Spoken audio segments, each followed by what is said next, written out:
Let me tell you what my deep research and basically vision is. I hope there's Bigfoot. I don't think there is. I'm not telling you nothing. The aliens won't let it happen. Happening now, breaking. Bernie Sanders is angry. Bears beats Battlestar Galactica. What are the tips? Give me some tips on how to work with Wes Anderson. Be ready to speak very fast and very clearly, because that's definitely one key thing. I will only tell the truth. Until you and 6 kids you barely know in wet bathing suits have surrounded 9 chimpanzees outside of a Wendy's. You probably really don't know yourself, okay? Yep. And we back. Hello and welcome. You're listening to your new favorite podcast and the best in political, sports, and paranormal news coverage. I'm your host, Wes Anderson, and this is In the Shed. This is episode 80. Episode 80. So whether you're back for more or finding us for the first time this week, hey, thanks for tuning in. It is late Friday night, October 11th, and I'm in a shed in the backyard of my home in Alabama, just so I can hang out with you tools and talk about the latest headlines, stories, and rumors in the world of politics, sports, and the paranormal. Well, I had a birthday, my people, my tools, my babies. I had a birthday, turned 35 years old. That's 245 years old in dog years, 29 and a half years old in Seoul, South Korea. It's an exchange rate thing. I woke up a little bit more tired, physically sore with far too many gray hairs present. But I had a good birthday. I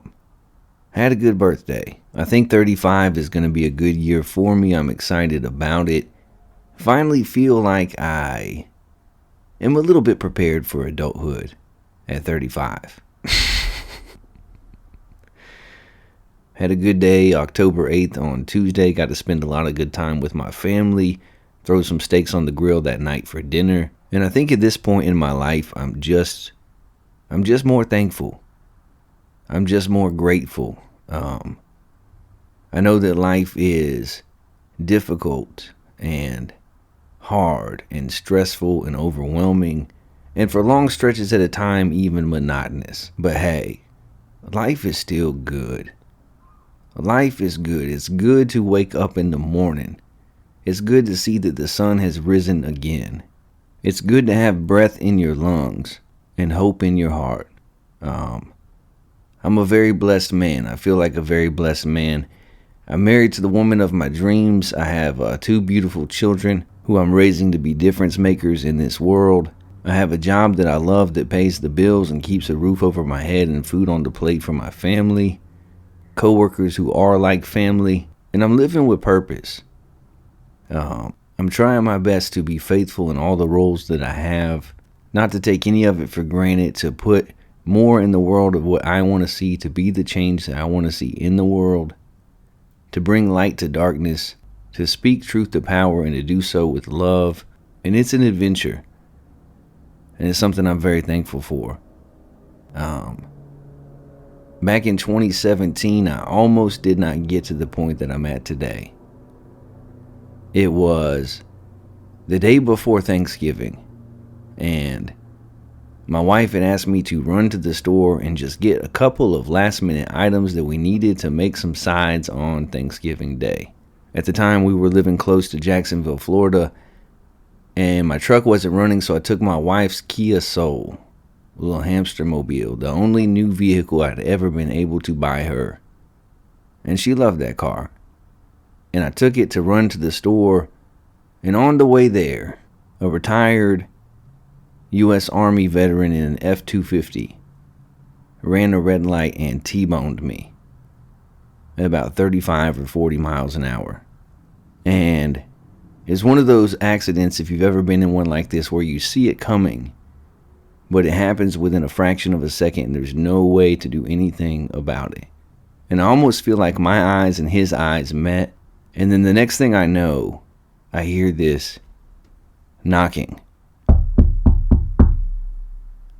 And a woman's voice, "Sir, sir, sir, are you okay? Are you all right, sir?" And I'm thinking, who is this lady? What is she doing? What is she talking about? What does she mean, am I all right? And I turn to my left and I look at her. And there's a lady outside of the car window. The car was on its side. And she was knocking and asking if I was okay, could I get out? And that's when I realized what had happened. And I started to take assessment of myself. 2 arms, 2 legs. I can hear her. I think I'm all right. So I say to her, "Yeah, I'm all right. I can't get out the driver's side door." And she says, "Try to get out the other side. You got to get out of there." So I unbuckle my seatbelt, and the dash is like up against my chest almost. And I crawl out the other side, and I get out of the car, which no longer resembles a car. It looks like a hunk of metal at this point. Almost like some crumpled up tinfoil. And I walk over to this lady who's staring at me with eyes the size of coconuts. And she's like, "Are you okay? Are you sure you're okay?" Police sirens in the background, ambulance, cop cars, glass everywhere. And I go, yeah, I think I'm okay. Now, later on when the adrenaline wore off, I learned that I was not okay. Not completely. I was in a whole lot of pain, and as it turned out, the wreck had completely messed up my right shoulder and my rotator cuff. Didn't end up even having to have surgery on it. Just had to do physical therapy 3 times a week for a couple hours at a time for several months. And just understand that for the rest of my life, as I throw a football or a baseball with my son, that arm's going to get tired a little quicker than it used to. But I walked away. I remember going to the junkyard to get our stuff out of the car, and the owner of the junkyard pointed at a row of cars with ours at the end of it, and he said, "That's a fatality. That's a fatality." And then he pointed at our car, the one that I had been driving, and he said, "That should have been a fatality." I'm so glad that nobody was in the car with me. My daughter, who was 1 at the time, my wife, and I'm thankful for life. There was a time when birthdays would make me sad. I know that's strange, but I would get sad every year on my birthday because I would think of all the things that I have yet to accomplish, the goals that I have that are unmet, how I'm not as far along in life or finances or career or whatever blank you want to fill in as I wished I was. But this year, as I turned 35, man, I'm just grateful. I'm just thankful to be here. I'm thankful for my family. I'm thankful for my friends. I'm thankful for my career. I'm thankful for life itself. Even the mundane parts, and the boring parts, and the stressful parts. I'm thankful to be alive, to have another birthday, that I've gotten to have 7 more after that accident. I know a lot of you listening to this probably can relate to this because of the hurricane that just ravaged North Carolina and Tennessee and Georgia, the one that just came through Florida. I'm thankful my oldest cousin Ryan, who lives in the Tampa Bay area, made it through the storm just fine. I'm thankful that my friend Robert, who responded to the disaster area as a part of the Florida National Guard, made it through the night just fine. I'm thankful that friend of the show, Uncle Stan Boogie, from the Tampa area, made it through the storm just fine. I'm thankful for life. Life is good. I'm thankful for you, for this shed, for the opportunity to be together. However often I can drag myself out here and make time to do this. I'm just grateful. And I think for too many of us too often, gratitude is a discipline that goes unpracticed. It's a skill that we don't develop, a tool that we leave unsharpened. And I encourage you today, tonight, this weekend, whenever you're hearing this, to be grateful for the life that you have and the people that you share it with. I know I am. As you know, we are quickly moving closer to Election Day 2024 as we elect a new president of the United States. We're like 24 days away, my people.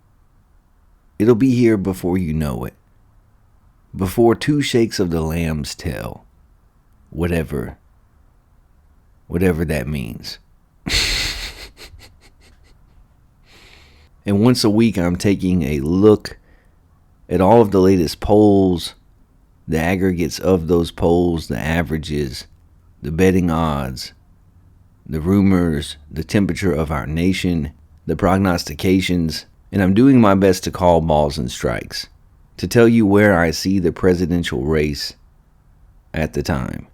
Granted, this is an imperfect science. None of us know what's going to happen on November the 5th.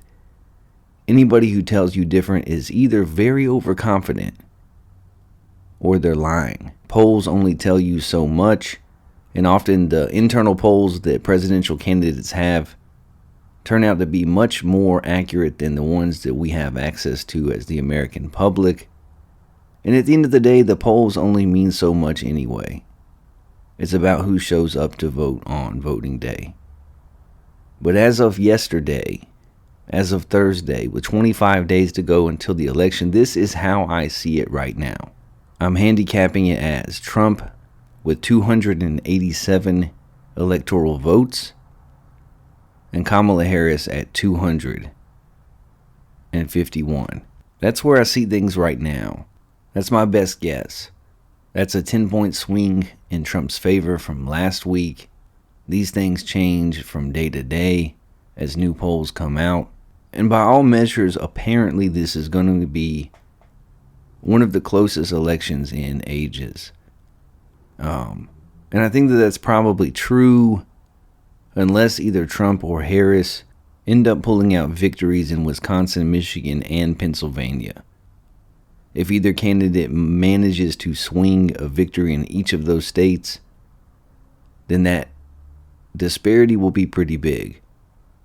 Otherwise, it remains to be seen who will win. It remains pretty close. We're talking about the difference in 2 states, with 7 swing states remaining within the margin of error, at least according to the polls. But that's where I see it today. All right, enough of that. We've got a great show for you tonight. Let's switch to this. Let's get to some comments and corrections from our last episode. Our humble little show is being listened to across the globe, 68 countries in total and counting.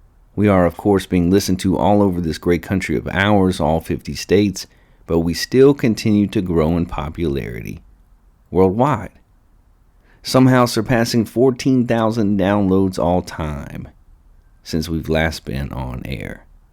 Our top 10 looks like this. The U.S. makes up 55% of our listening audience, followed by India in second place at only 31%. India, the lowest percentage that you have had of our listening audience ever since we started this thing. How have I hurt you? Where have you gone? India. After the U.S. and India, Canada checks in at number 3, followed by the U.K. Singapore up to number 5 now. France at 6, China at 7. Australia still at 8 behind China. You can catch them. Mexico at 9, and Germany at 10. Germany has taken out Malaysia. Not in war, mind you. But as far as listening to the show, Germany has overtaken Malaysia for the number 10 spot. I want to give a special shout out this week to our 32 new listeners in South Africa. Hello, South Africa.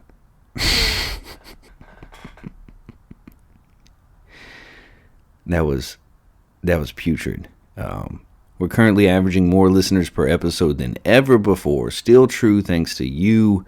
We're still adding followers over on X, 10,500 plus strong. You can find us there at In The Shed 4. You can also subscribe to our YouTube channel at In The Shed with Wes Anderson 6670. Please Please support the show by leaving us a 5-star review on Apple Podcasts or Spotify, wherever you listen to the show, by sharing the show with a friend. Word of mouth is still how we grow. And by joining our membership club at patreon.com/intheshed4. We're making a go of it. We're trying Patreon. So far, we don't have one single subscriber, and I'm about ready to pull the plug. A lot of you listen every week, but we don't have any subscribers. If you want to receive a newsletter weekly, as well as behind the scenes and other exclusive content, please join our membership club there for as little as $4 a month. If you keep supporting the show, I'll keep bringing you the news. If you subscribe, like, share, and review, we'll keep growing this thing together. I also have learned that women now make up 24% of our listening audience. Hello, ladies. That's the largest share of our listening audience that women have made up since we've got going. So we're doing something right. We're here for you, ladies. We're here for you. We've got a great show for you tonight, but first let's get to some listener emails. Our first email comes from Petey from Florida, who writes, Wes, I keep up with you over on X. After your debate coverage, you seem to get some hate. What was that about? I did get some hate, Petey. Yeah, we ran a poll on X and asked if we should do a special episode, an emergency podcast, to cover the presidential debate, probably the only one that we will get, almost assuredly the only one that we will get between Donald Trump and Kamala Harris. And overwhelmingly the response was yes, so we did an emergency podcast the night of the debate, episode 79, and I broke down the debate performance of each candidate and what I noticed and what I thought and what we could learn from it, what it meant for the race moving forward. And as usual, overwhelmingly the response was positive. That episode has gotten a lot of downloads, a lot of good response. But I did get some hate over on X. One person commented and said that I was a con artist and a fraud and a right-wing nut job. Because obviously I am a Trump supporter. Okay. This person apparently listened to that episode of the show, and I'm grateful for that. And they noticed that I mispronounced Kamala Harris's name 2 times on the show. And they're right, by the way, I did. Twice on the show out of probably 40 or 50 times, I accidentally said Kamala, not Kamala. They also pointed out the fact that I called the debate a mainstream media canned version of a debate, and that at times I was critical of Kamala Harris's answers to questions and said that we still don't know much about what type of president she would be. Listen, I am a human being. I make mistakes. I mispronounced the woman's name twice. It was an honest mistake. It was an accident, okay? I got it right many more times than I messed it up, but I did mess it up twice. And I tried to reply to this person and de-escalate and say, look, you're entitled to your opinion. Sorry you feel that way. It was an accident. And then I started getting other replies and DMs from 10, 12 different accounts. Don't know if they were the same person, if they were followers of that person. I don't know. But very hateful and graphic DMs about what type of person I am and about what they wanted to do to me because of what I had said. It was bizarre. I tend to follow those who follow me on X.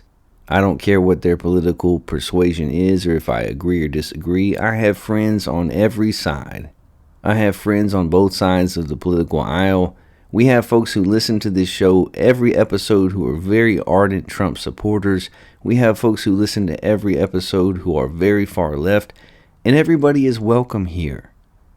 Everyone is welcome in my shed. I've been very clear since the beginning that I believe we need both the left wing and the right wing for this beautiful bald eagle to soar.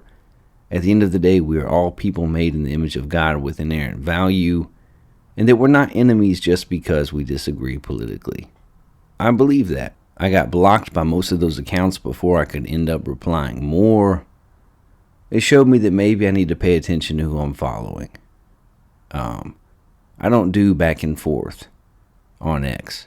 I don't do name calling or belittling. No matter a person's opinion, I just don't go there. I'm an adult. I did mispronounce her name a couple times.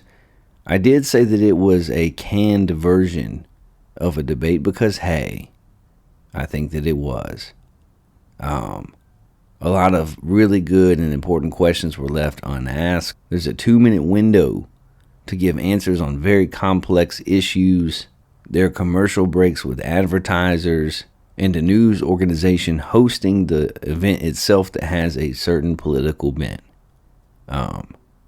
True debate is a situation, in my opinion, where two people from different viewpoints expound upon their beliefs and give concrete answers as to why they believe that, have an honest back and forth that doesn't always happen when it comes to politics.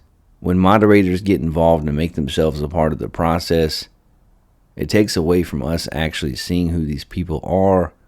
And yes, I was critical of Kamala Harris and some of the answers that she gave. But if you listen to the whole episode, hey, I was critical of Donald Trump as well. I said that he missed the mark, that he missed an opportunity, that he was not focused. You on the internet have labeled me a journalist, and I stand by my coverage on episode 79 of the presidential debate. Thank you for writing into the show, Petey. Our next email comes from Gloria from Montpelier, Vermont, who says, did you watch the 60 Minutes interview of Kamala Harris? Why was the interviewer so mean? He wouldn't even let her talk. Gloria, I did watch the 60 Minutes interview of Kamala Harris. And I did see on the X app a lot of people that shared the same view as you. That it was unfair. That it wasn't kind. That the interviewer continued to interrupt her and pester her. But I have a different view. I think what you saw from Bill Whitaker is journalism. I think that's journalism. What he did was he asked pointed questions of Kamala Harris. When she tried to give fluff answers, he rebuffed her. He came back to the original question. He had thoughtful follow-up questions. I thought it was the only time so far that she has sat down for an interview where actual journalism took place, where she was really pressed on issues. And I thought the man did a good job. I thought that he was fair, that he was thorough, that he was well prepared. And hey, look, to be fair, Donald Trump did a disservice to the American people by backing out of that sit down with Bill Whitaker. He should have undergone the same interview and the same treatment. And look, the fact that Kamala Harris was interviewed for 12 minutes. It should have been an hour. It should have been an hour, 30 minutes with each candidate at least, with both being held to account for their views, their policies, their beliefs, their actions, and their words. I didn't think that Bill Whitaker was mean. I thought that he was thorough. That's my honest assessment. Gloria, if you feel different, that is okay. Thank you for listening to the show. Finally, Joseph from Japan, all the way from Japan, asks, Wes, I'm an expat living in Japan and just recently found your show. Are we heading for World War III? I'm not the person to answer that question, Joseph.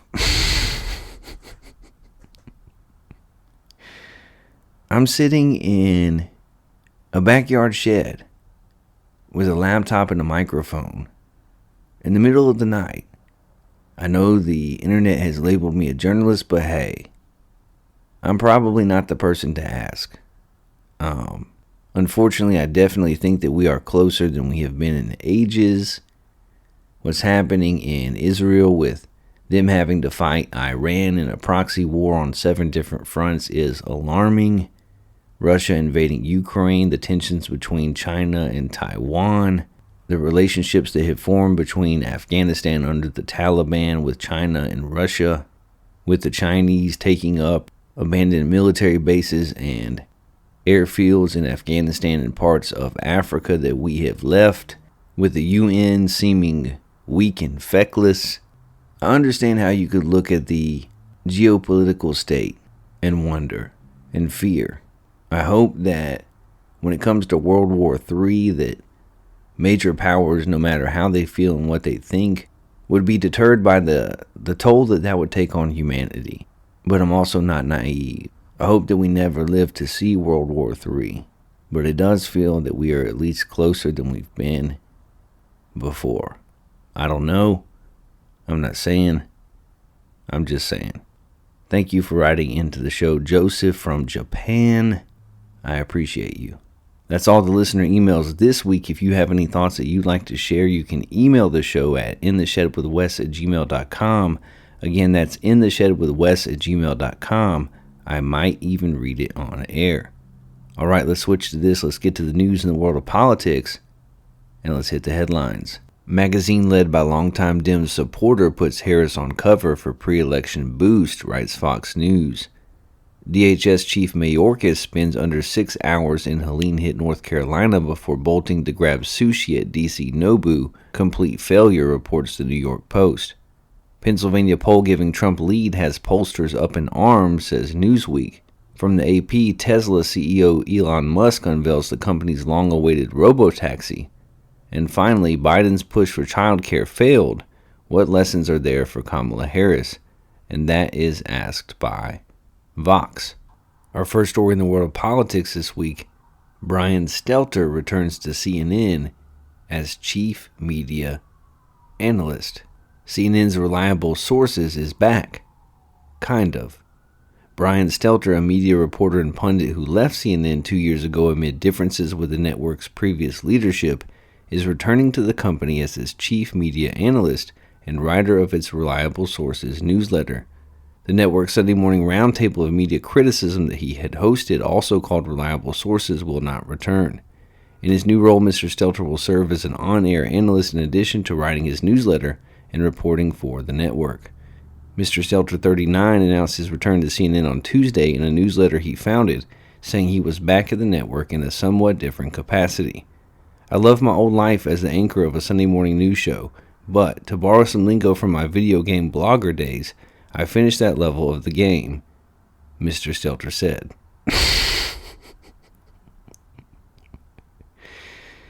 You finished the level. You were fired, Brian. You were fired. Time for new levels, new challenges. Mark Thompson, CNN's chief executive, said in a statement that he was happy to welcome Mr. Stelter back to CNN, calling him one of the best global experts in media commentary. Mr. Stelter replaces Oliver Darcy as author of the newsletter. Mr. Darcy recently left the network to start his own subscription-based news site, Status, which focuses on media and entertainment news. CNN also regularly calls upon Sarah Fisher, a media reporter for Axios, as an on-air analyst. Mr. Stelter, a former New York Times reporter, joined CNN in 2013 as host of Reliable Sources under the network's president at the time, Jeff Zucker, and left in 2022 after a new leader, Chris Licht, reprogrammed the network. When Mr. Licht took over, he sought to steer the network away from partisan analysis that had become popular on CNN during the administration of President Donald J. Trump. In some cases, that meant removing voices that he perceived as too liberal. Mr. Stelter was among prominent network hosts who audience research showed were most closely associated with having a liberal tilt. Mr. Stelter began negotiating his return to CNN in the last 3 weeks after Mr. Darcy announced plans to leave the network, according to a person familiar with the matter. Mr. Darcy's decision was unrelated to Mr. Stelter's appointment, another person said. In the inaugural edition of his newsletter, Mr. Stelter was reflective about his bumpy departure from CNN, saying it allowed him to experience the news more like an everyday consumer, honing his focus on the attention economy and the information ecosystem, which means nothing. It means absolutely nothing. I always scoffed at people who said getting fired was the best thing that's ever happened to me, until, well, it happened to me, Mr. Stelter wrote. So, Brian Stelter is on television again. Brian Stelter is giving you the news again. And if you have listened to this show for a while, you know that one thing that we don't do on this show is disparage people personally. No matter their politics, no matter what side of the aisle they are on, we do not make personal attacks. So just understand what I'm about to say is not about Brian Stelter's worth as a human being, but it's about him as a journalist. And Brian Stelter is the only person on TV more smug than Shamu the whale. Brian Stelter is no journalist. Brian Stelter is a knot on a log personified and given a television show. Brian Stelter is to journalism what Keeping Up with the Kardashians is to documentaries. Brian Stelter is to journalism what reality TV is to reality. Brian Stelter is as if Humpty Dumpty put on a suit and tie and read the news. Brian Stelter is as trustworthy as gas station sushi. He's as talented as he is not handsome. He's less popular than a colonoscopy. Brian Stelter is a potato.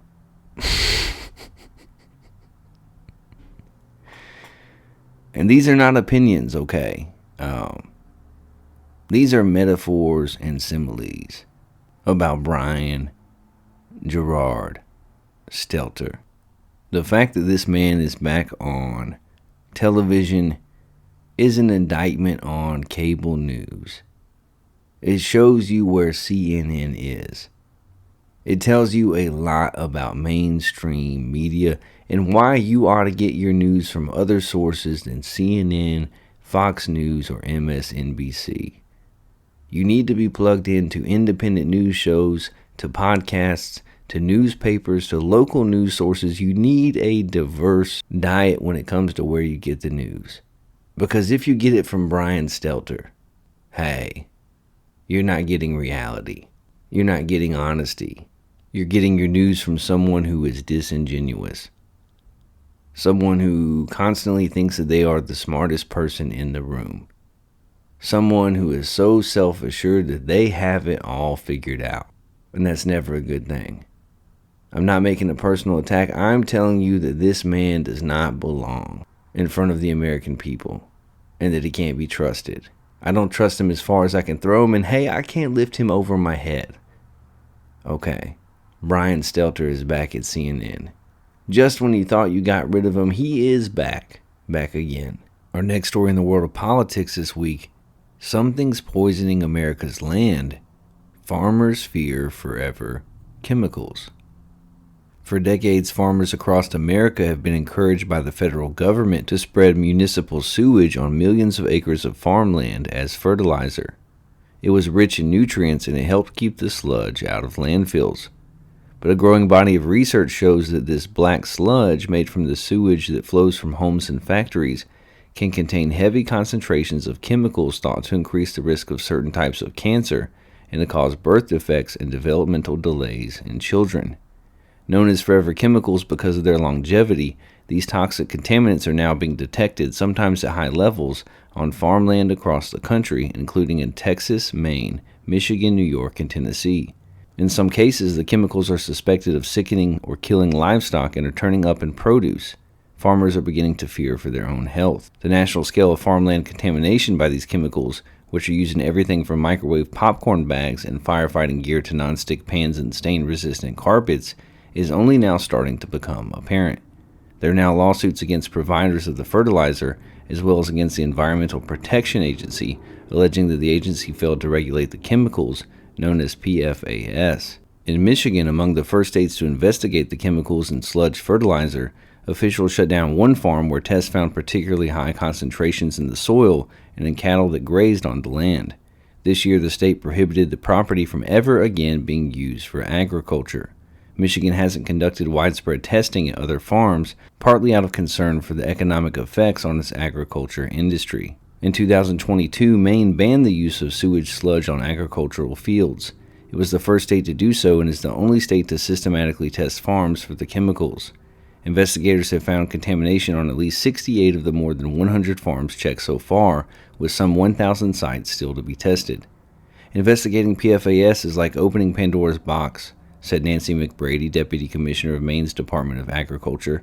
In Texas, several ranchers blamed the chemicals for the deaths of cattle, horses, and catfish on their properties after sewage sludge was used as fertilizer on neighboring farmland. Levels of one PFAS chemical in surface water exceeded 1,300 parts per trillion, they say in a lawsuit filed this year against Sinegro, the company that supplied the fertilizer. While not directly comparable, the EPA's drinking water standard for 2 PFAS chemicals is 4 parts per trillion. We were so desperate to figure out what's going on, what's taking our cows from us, said Tony Coleman, who raises cattle on a 315-acre ranch with his wife Karen and her mother Patsy Schultz in Johnson County, Texas. When we got the test back, everything started to make sense, Mr. Coleman said. Sinagro, which is owned by Goldman Sachs Asset Management, said it was vigorously contesting the allegations. It said its preliminary study of PFAS levels where the sludge was applied showed numbers drastically lower than what the plaintiffs claimed, less than 4 parts per trillion in surface water, for example. Sinagro does not generate PFAS or use them in our processes, said Kip Cleverly. And the man's name is Cleverly. I find that to be very suspect, that his name is Cleverly. I digress. The company's chief sustainability officer. In other words, we are a passive receiver as our wastewater unity partners. At the center of the crisis is the Environmental Protection Agency, which for decades has encouraged the use of sewage as fertilizer. The agency regulates pathogens and heavy metals in sewage fertilizer, but not PFAS, even as evidence is mounted of their health risks and of their presence in sewage. The EPA is currently studying the risk posed by PFAS in sludge fertilizer, which the industry calls biosolids, to determine if new rules are necessary. The agency continues to promote its use on cropland, though elsewhere it has started to take action. In April, it ordered utilities to slash PFAS levels in drinking water to near zero and designated 2 types of the chemicals as hazardous substances that must be cleaned up by polluters. The agency now says there is no safe level of PFAS for humans. The government was working to better understand the scope of farms that have applied contaminated biosolids and develop targeted interventions to support farmers and protect the food supply, the EPA has said in a statement. Research has shown that PFAS can enter the human food chain from contaminated crops and livestock. It's difficult to know how much fertilizer sludge is used nationwide, and EPA data is incomplete. The fertilizer industry says that more than 2 million dry tons were used on 4.6 million acres of farmland in 2018, and it estimates that farmers have obtained permits to use sewage sludge on nearly 70 million acres, or about 1/5 of all U.S. agricultural land. Sewage sludge is also applied to landscaping, golf courses, and forest land, and has been used to fill up old mines. There's clearly a need to test every place where biosolids were applied, said Christopher Higgins, a professor of civil and environmental engineering at the Colorado School of Mines. And any industrial facility that's discharging waste to the municipal watershed probably should be tested. Scientists point out that sludge fertilizer has benefits. It contains plant nutrients like nitrogen, phosphorus, and potassium. It helps reduce the use of fertilizers made from fossil fuels. It cuts down on the millions of tons of sludge that would otherwise be incinerated, releasing pollution, or would go to landfills generating greenhouse gases as it decomposes. Yet all of the chemistry that society produces and is exposed to is in that sewage, said Rolf Halden, professor of environmental biotechnology at Arizona State University, among the earliest researchers to study PFAS in sewage sludge. Dana Ames, an environmental crimes investigator at the constable's office in Johnson County, cut her teeth working missing person cases and grisly homicides, but her first encounter with sludge fertilizer still came as a rude shock. A farmer had applied the sludge to his fields, and 2 neighboring ranchers lodged a complaint about the smell. She drove out to investigate. I rolled down the window and I literally almost projectile vomited in my vehicle, she said. I'm accustomed to smelling death. This was worse than death. That call led to a remarkable investigation overseen by Mrs. Ames into PFAS contamination of the sludge being spread in her county. She obtained a sample of the fertilizer and found it contained 27 different types of PFAS, at least 13 of which matched the PFAS in the soil and water samples from the 2 ranches. and when a calf was stillborn at the Coleman Ranch, she rushed the carcass to a lab at Texas A&M University.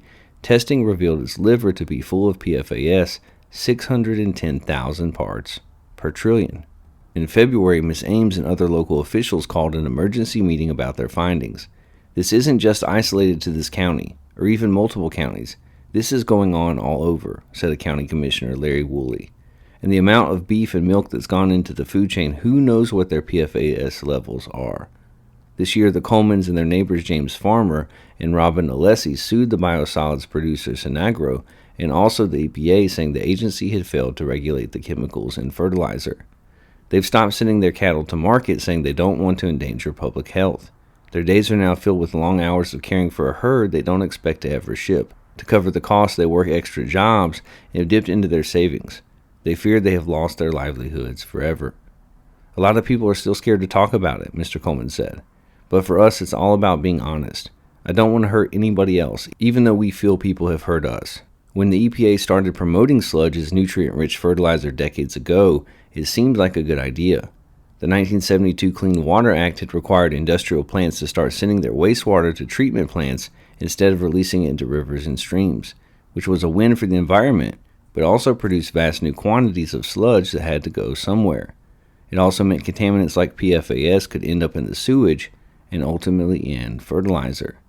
The sludge that allegedly contaminated the Coleman's farm came from the city of Fort Worth Water District, which treats sewage for more than 1.2 million people, city records show. Its facility also accepts effluent from industries including aerospace, defense, oil and gas, and auto manufacturing. Sinagro takes the sludge and treats it, though not for PFAS as it's not required to by law, then distributes it as fertilizer. Wastewater treatment involves many stages, including the use of bacteria that eliminate contaminants. The plant checks for heavy metals and pathogens that can be harmful to health. Yet conventional wastewater plants like these were not designed to monitor or remove PFAS. Stephen Nutter, environmental program manager at Fort Worth's Village Creek Water Reclamation Facility, said the plant followed all federal and state standards. The ball is in the EPA's court, he said. EPA's own researchers have found elevated levels in sewage sludge.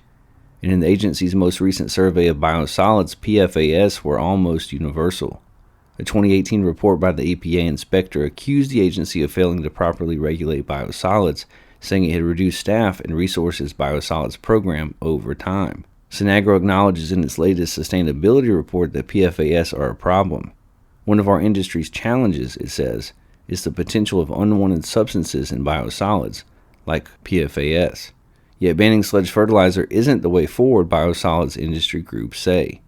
Maine's ban has only caused the state to truck more sewage out of state because local landfills can't accommodate it, said Janine Burke-Wells, executive director of the Northeast Biosolids and Residuals Association, which represents producers. She said regulators should focus on curbing the PFAS entering wastewater by banning use in consumer products or requiring industries to clean their effluent before sending it to treatment plants. There's not enough money in the world to take it out at the end, she said. Figuring out how to deal with this crisis is a challenge now facing many states. Maine, along with its ban on fertilizer sludge and its testing on farmland, is also offering financial assistance to affected farmers and helping them shift from growing food. Using the land to grow other crops like flowers or to install solar panels are some of the options being promoted. Michigan has taken a different approach. There, regulators have tested only 15 or so farms that have received fertilizer sludge known to have been contaminated. Instead, Michigan is focused on working with companies to bring down levels of PFAS in their wastewater and has banned the use of sludge with high levels of the chemical. The state acknowledges the risk of more testing to the livelihoods of its farmers. We're very, very conscious about the consequences of doing testing and potentially hurting a farm's economic success, said Abigail Hendershot, who heads Michigan's PFAS Action Response Team. We want to make sure we've got a really good grasp on the data before we go out and start disrupting things. That's a small consolation to Jason Grostick, a third-generation cattle farmer in Brighton, Michigan, whose property was found to be contaminated by sludge fertilizer in 2020. The state placed a health advisory on his beef, dooming his ranch overnight. This stuff isn't just on my land, Mr. Grostick said. People are scared to death that they're going to lose their farm, just like I did. So, first of all, I hope to never read the term PFAS a single time again for the rest of my life.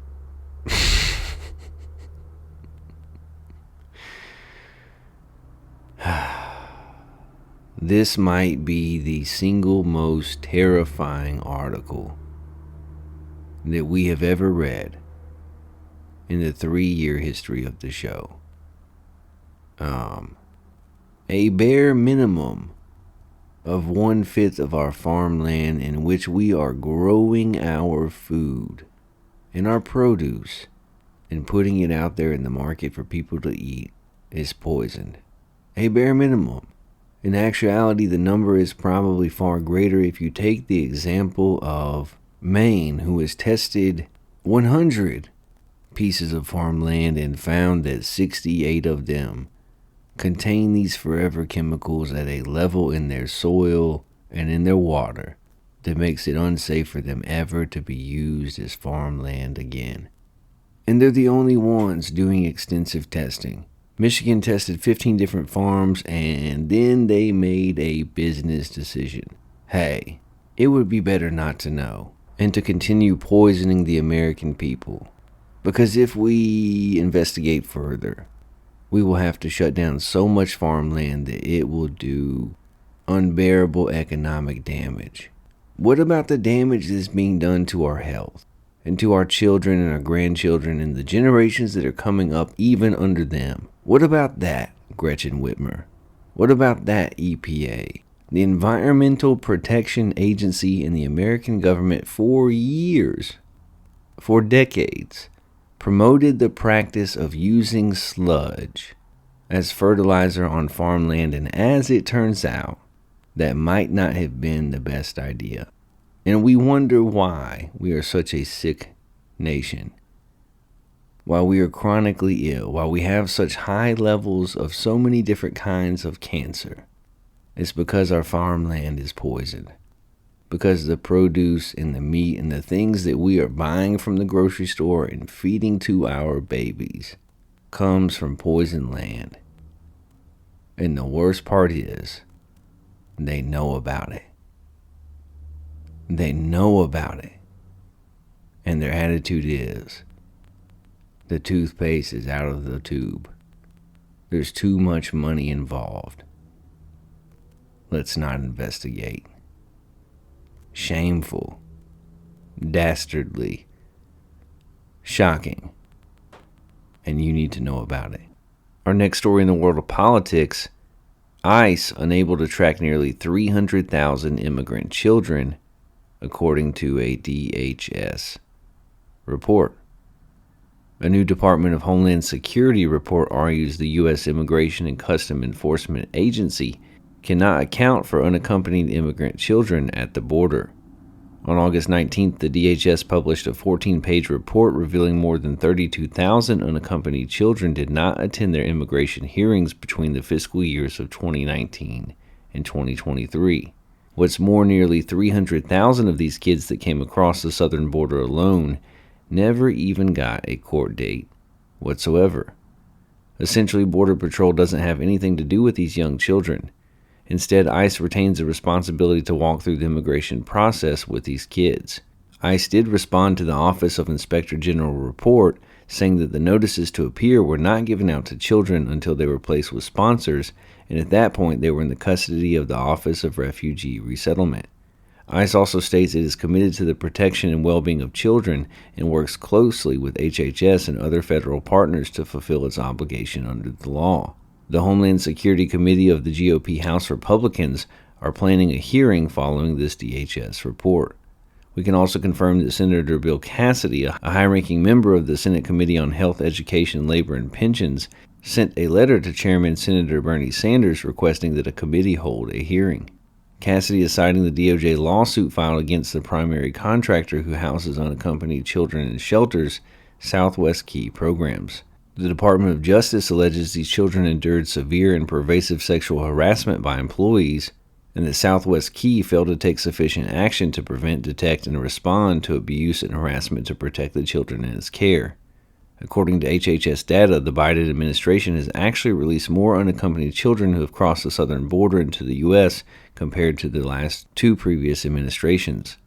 The Biden administration has not wanted to remove children, adamant that unaccompanied children can stay in the United States, but again, finding out where they go and keeping track of them is proven to be a problem under the administration, according to people on the ground. So, if the last story that we read and covered about the poisoned farmland across our country was quite possibly the most terrifying story that we have covered together in the history of the show, this story might be the most tragic and the saddest, and possibly even the most shameful.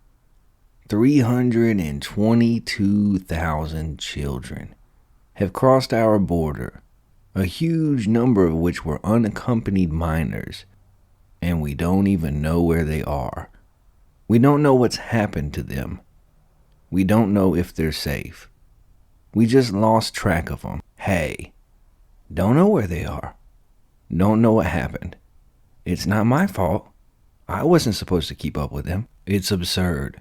And this dates back to 2019. This covers 2019 through 2023. And I've barely heard this report covered at all by mainstream media, by cable news. I haven't read about it in the papers, and hey, I read the paper. I have it delivered to my house in the year 2024. Okay. The only mention I've really even heard about this report that came out from the Inspector General was because both Donald Trump and J.D. Vance referenced it in their debates.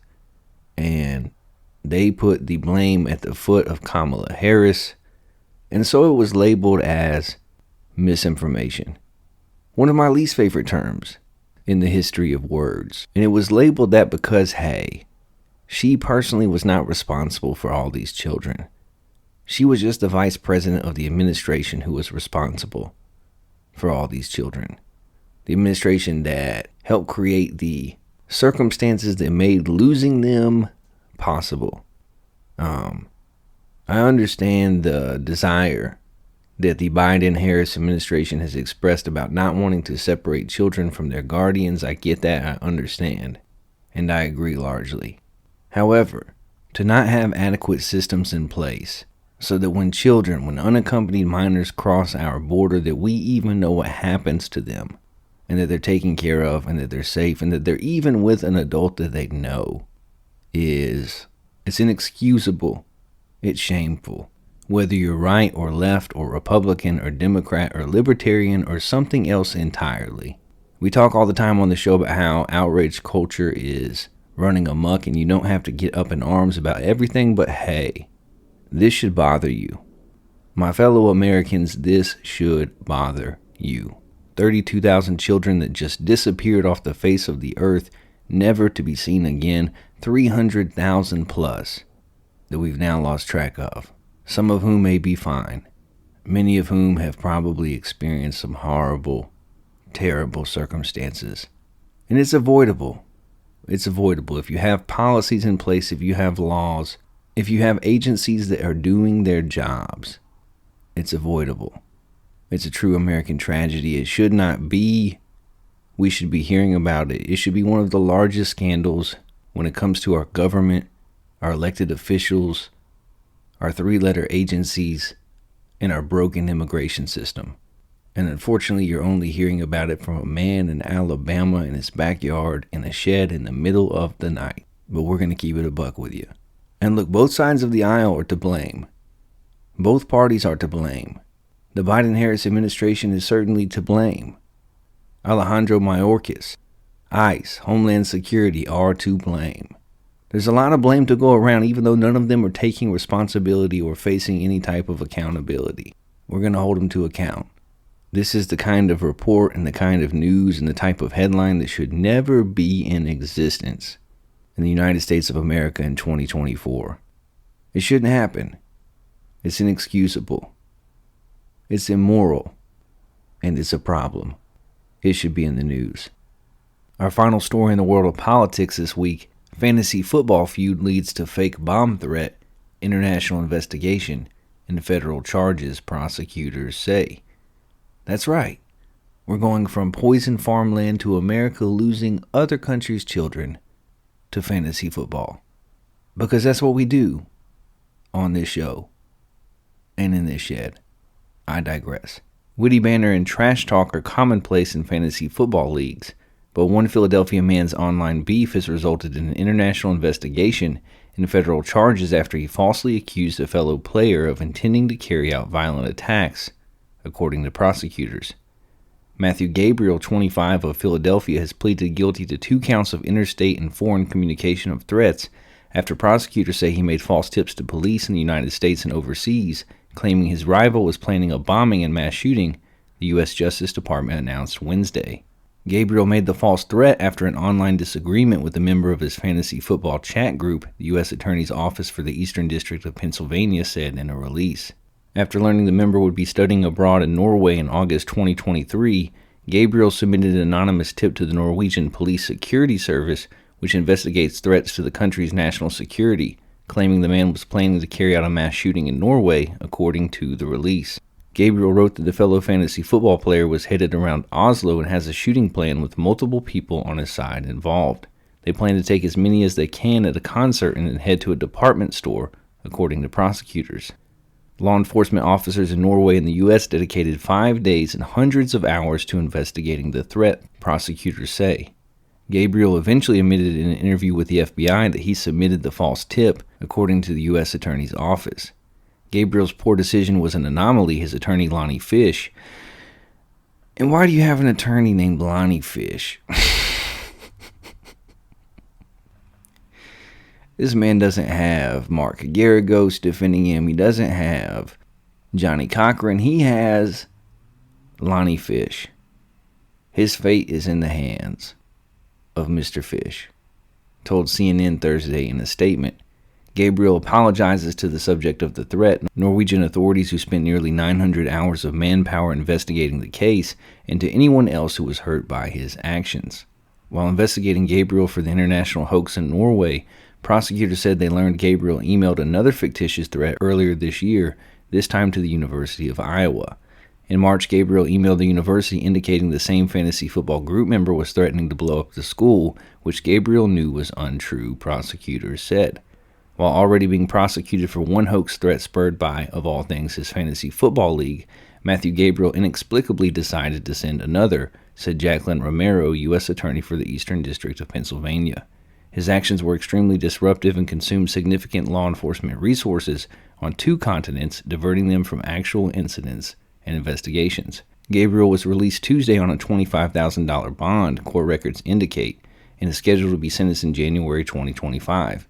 He faces a maximum penalty of 5 years in federal prison and a $250,000 fine. Hoax threats are a crime, Romero warned in her statement. My advice to keyboard warriors who'd like to avoid federal charges: always think of potential consequences before you hit post or send, she said. So, what I should say here is that this is no laughing matter because of the serious nature of what Mr. Gabriel has done. However, this is hilarious. Certainly irresponsible and criminal and stupid, but also hilarious. I have so many questions. What was Mr. Gabriel's fantasy football team's name? What was their record? Why was he so angry? What trade did this man block that made Mr. Gabriel so angry? And how are you named after an angel of heaven and make a decision so stupid and reckless? It sounds like Mr. Gabriel is getting exactly what he deserves. I don't think Lonnie Fish will be able to swim you away from this. That was terrible. Even for me, that was terrible. I just couldn't resist it. Look, I am clean. 1 year sober from fantasy football, okay? I did play in the league last year. I was in first place the entire season and then lost in the first round of the playoffs. But what I did not do was call in fake bomb threats against the folks that put me out the playoffs. I didn't do it. I don't know what the stakes were in the league that Mr. Gabriel was playing. I don't know what punishment he faced if he lost. But I doubt very seriously it was 5 years in federal prison or a fine of $250,000. 250 G's. And despite what Mr. Fish may say, Your client did not have a lapse in judgment because he's done this on multiple occasions. He's what we call a repeat offender. This man needs some anger management and some counseling and to be kept far away from a computer. He needs a fantasy football support group. And I don't know if you can play fantasy football behind prison walls, but if you can, Mr. Gabriel, I suggest, just my opinion, but I suggest that you steer clear because you're not built for it. You can't handle it. You probably set your team to auto draft and then got upset because you wound up with a roster that was insufficiently talented. And that's nobody's fault but yours. Enjoy your 3 hots and a cot, Mr. Gabriel. That's all the news this week in the world of politics. Let's switch to this, the news in the world of sports, and let's hit the headlines. Russell Wilson probably QB2 versus Raiders, according to Mike Tomlin. Highly rated Boozer twins pick Duke basketball. Browns rule running back Nick Chubb out versus Eagles. Wide receiver Malik Neighbors out against Bengals. Cal taps NASA specialist to plan for ACC travel schedule. Kansas basketball picked to win Big 12. Klay Thompson says nerves were high in Mavericks' preseason debut. Run and shoot Warriors make splash with 28 threes. And finally, Texas quarterback Quinn Ewers to start Red River rivalry against Oklahoma on Saturday. Now, if you are intelligent, and because you listen to this show, I would wager a guess that, hey, you are some of the sharpest tools in the shed, so to speak. You may notice that a lot of the headlines I just read to you have already happened. We're in the future, my babies, my people, my tools. And the reason for that is because we're doing something on our show that we've never had to do before. I have split the recording of this episode. Up until now, everything that you have heard was recorded late Friday night, but I was really struggling with my voice. They're harvesting peanuts down here in Alabama, and the soccer fields where I coach my son's 4- and 5-year-old soccer team is right next to said peanut fields, and it has been putting my allergies in a blender. And I tried to play hurt for you, my people. For you, India. For you, Ramesh. And I just did not make it through a whole episode. So I'm back. I'm back again. This episode is coming to you on a Wednesday. And when it comes to sports, we're going to get to talk about what already happened rather than what's coming up. And maybe if you are lucky, you will get 2 episodes of the show in 1 week as we try very hard in a busy season of life to be together in my shed, in the backyard of my home in Alabama. Let's talk some football, and let's start with the NFL. 3 stories that we want to cover, 3 things that we have got to talk about. The first is the demise of the Dallas Cowboys. The Cowboys who refused to make a splash in free agency, who sat on their wallets, who continued to tell the American public and the Cowboys fans that what they had on their roster was good enough. The same Dallas Cowboys that we hear about all the time ad nauseum on ESPN. Are they a title contender? Are they not? Is Dak Prescott the answer at quarterback? Is he not? What is Micah Parsons saying on his podcast? Blah, blah, blah, blah, blah. For years, Cowboy fans have just wanted to see the same performance of their team in the playoffs that they see in the regular season, but not like this. They wanted to see their team play well in the playoffs, just like they typically do in the regular season, and now things have gone south quickly.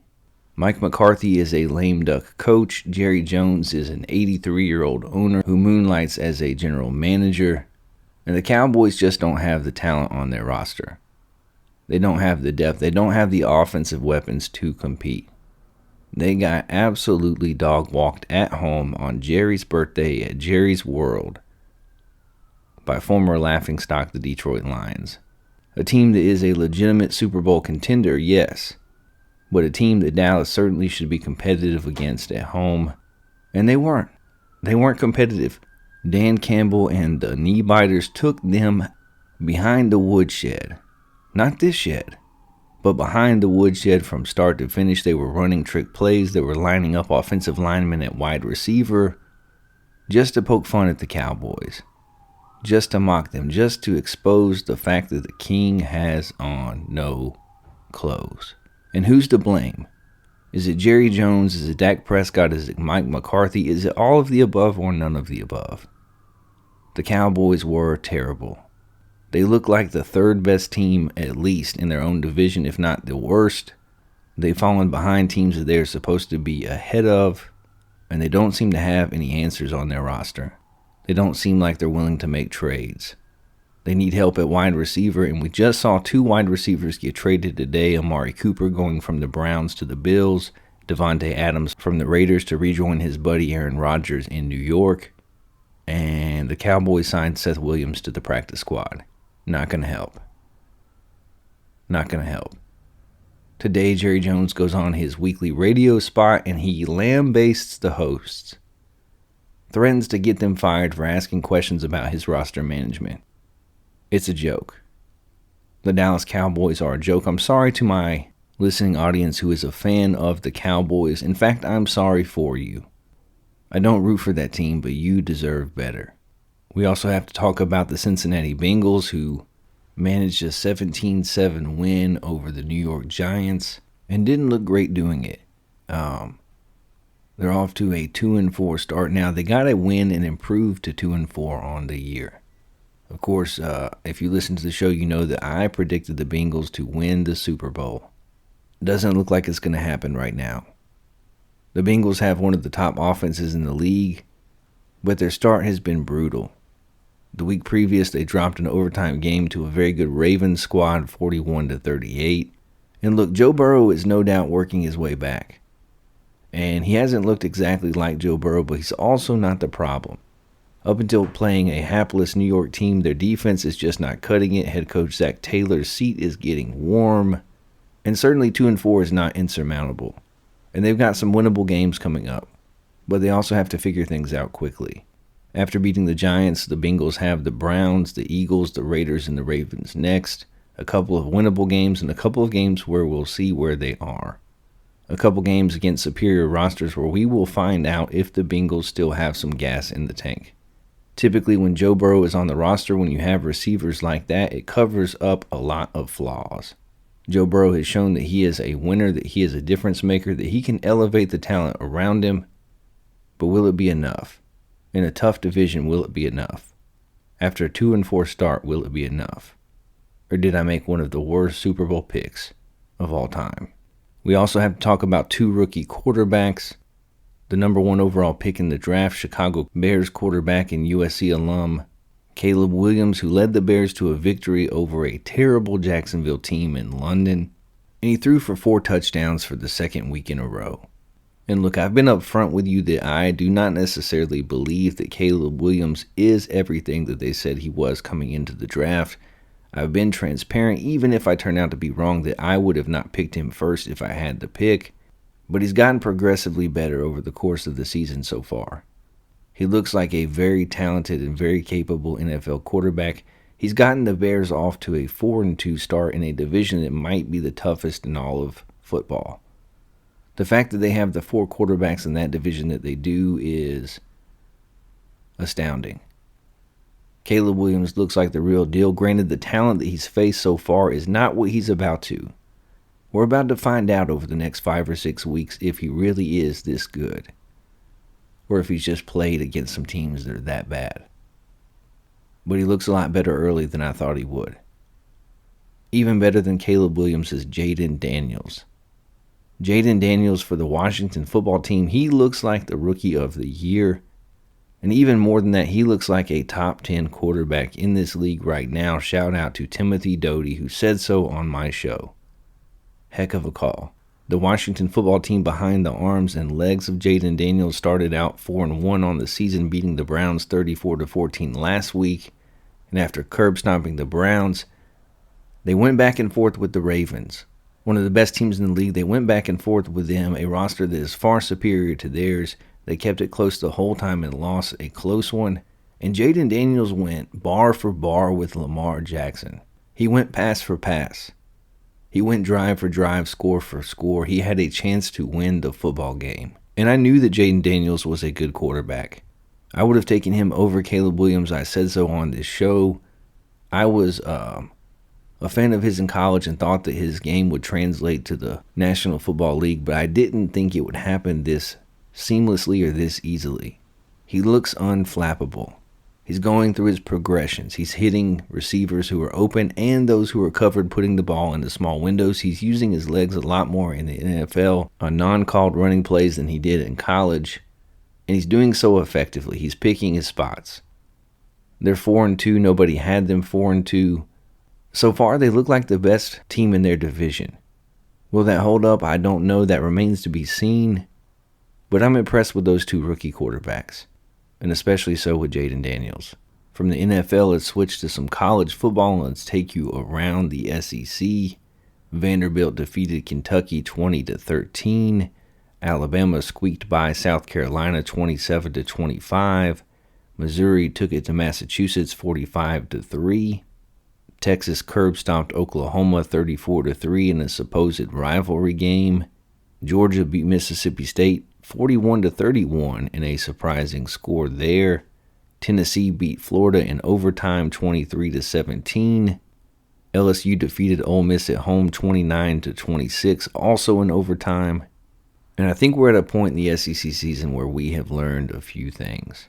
Vanderbilt, Kentucky, and Arkansas were all riding high after beating top 10 teams. Arkansas had a bye, and Vanderbilt improved to 4-2 with a key win over Kentucky. The Vanderbilt Commodores now, after beating Kentucky, who has an elite SEC defense, and defeating Alabama, looks like a top 25 football team. I just said that out loud. Clark Lee and the Commodores look like a top 25 football team. Go Diego, go. I believe in Diego Pavia. That dude is an absolute gamer. I wish he was on my Auburn Tigers. I don't understand why we didn't go and get him.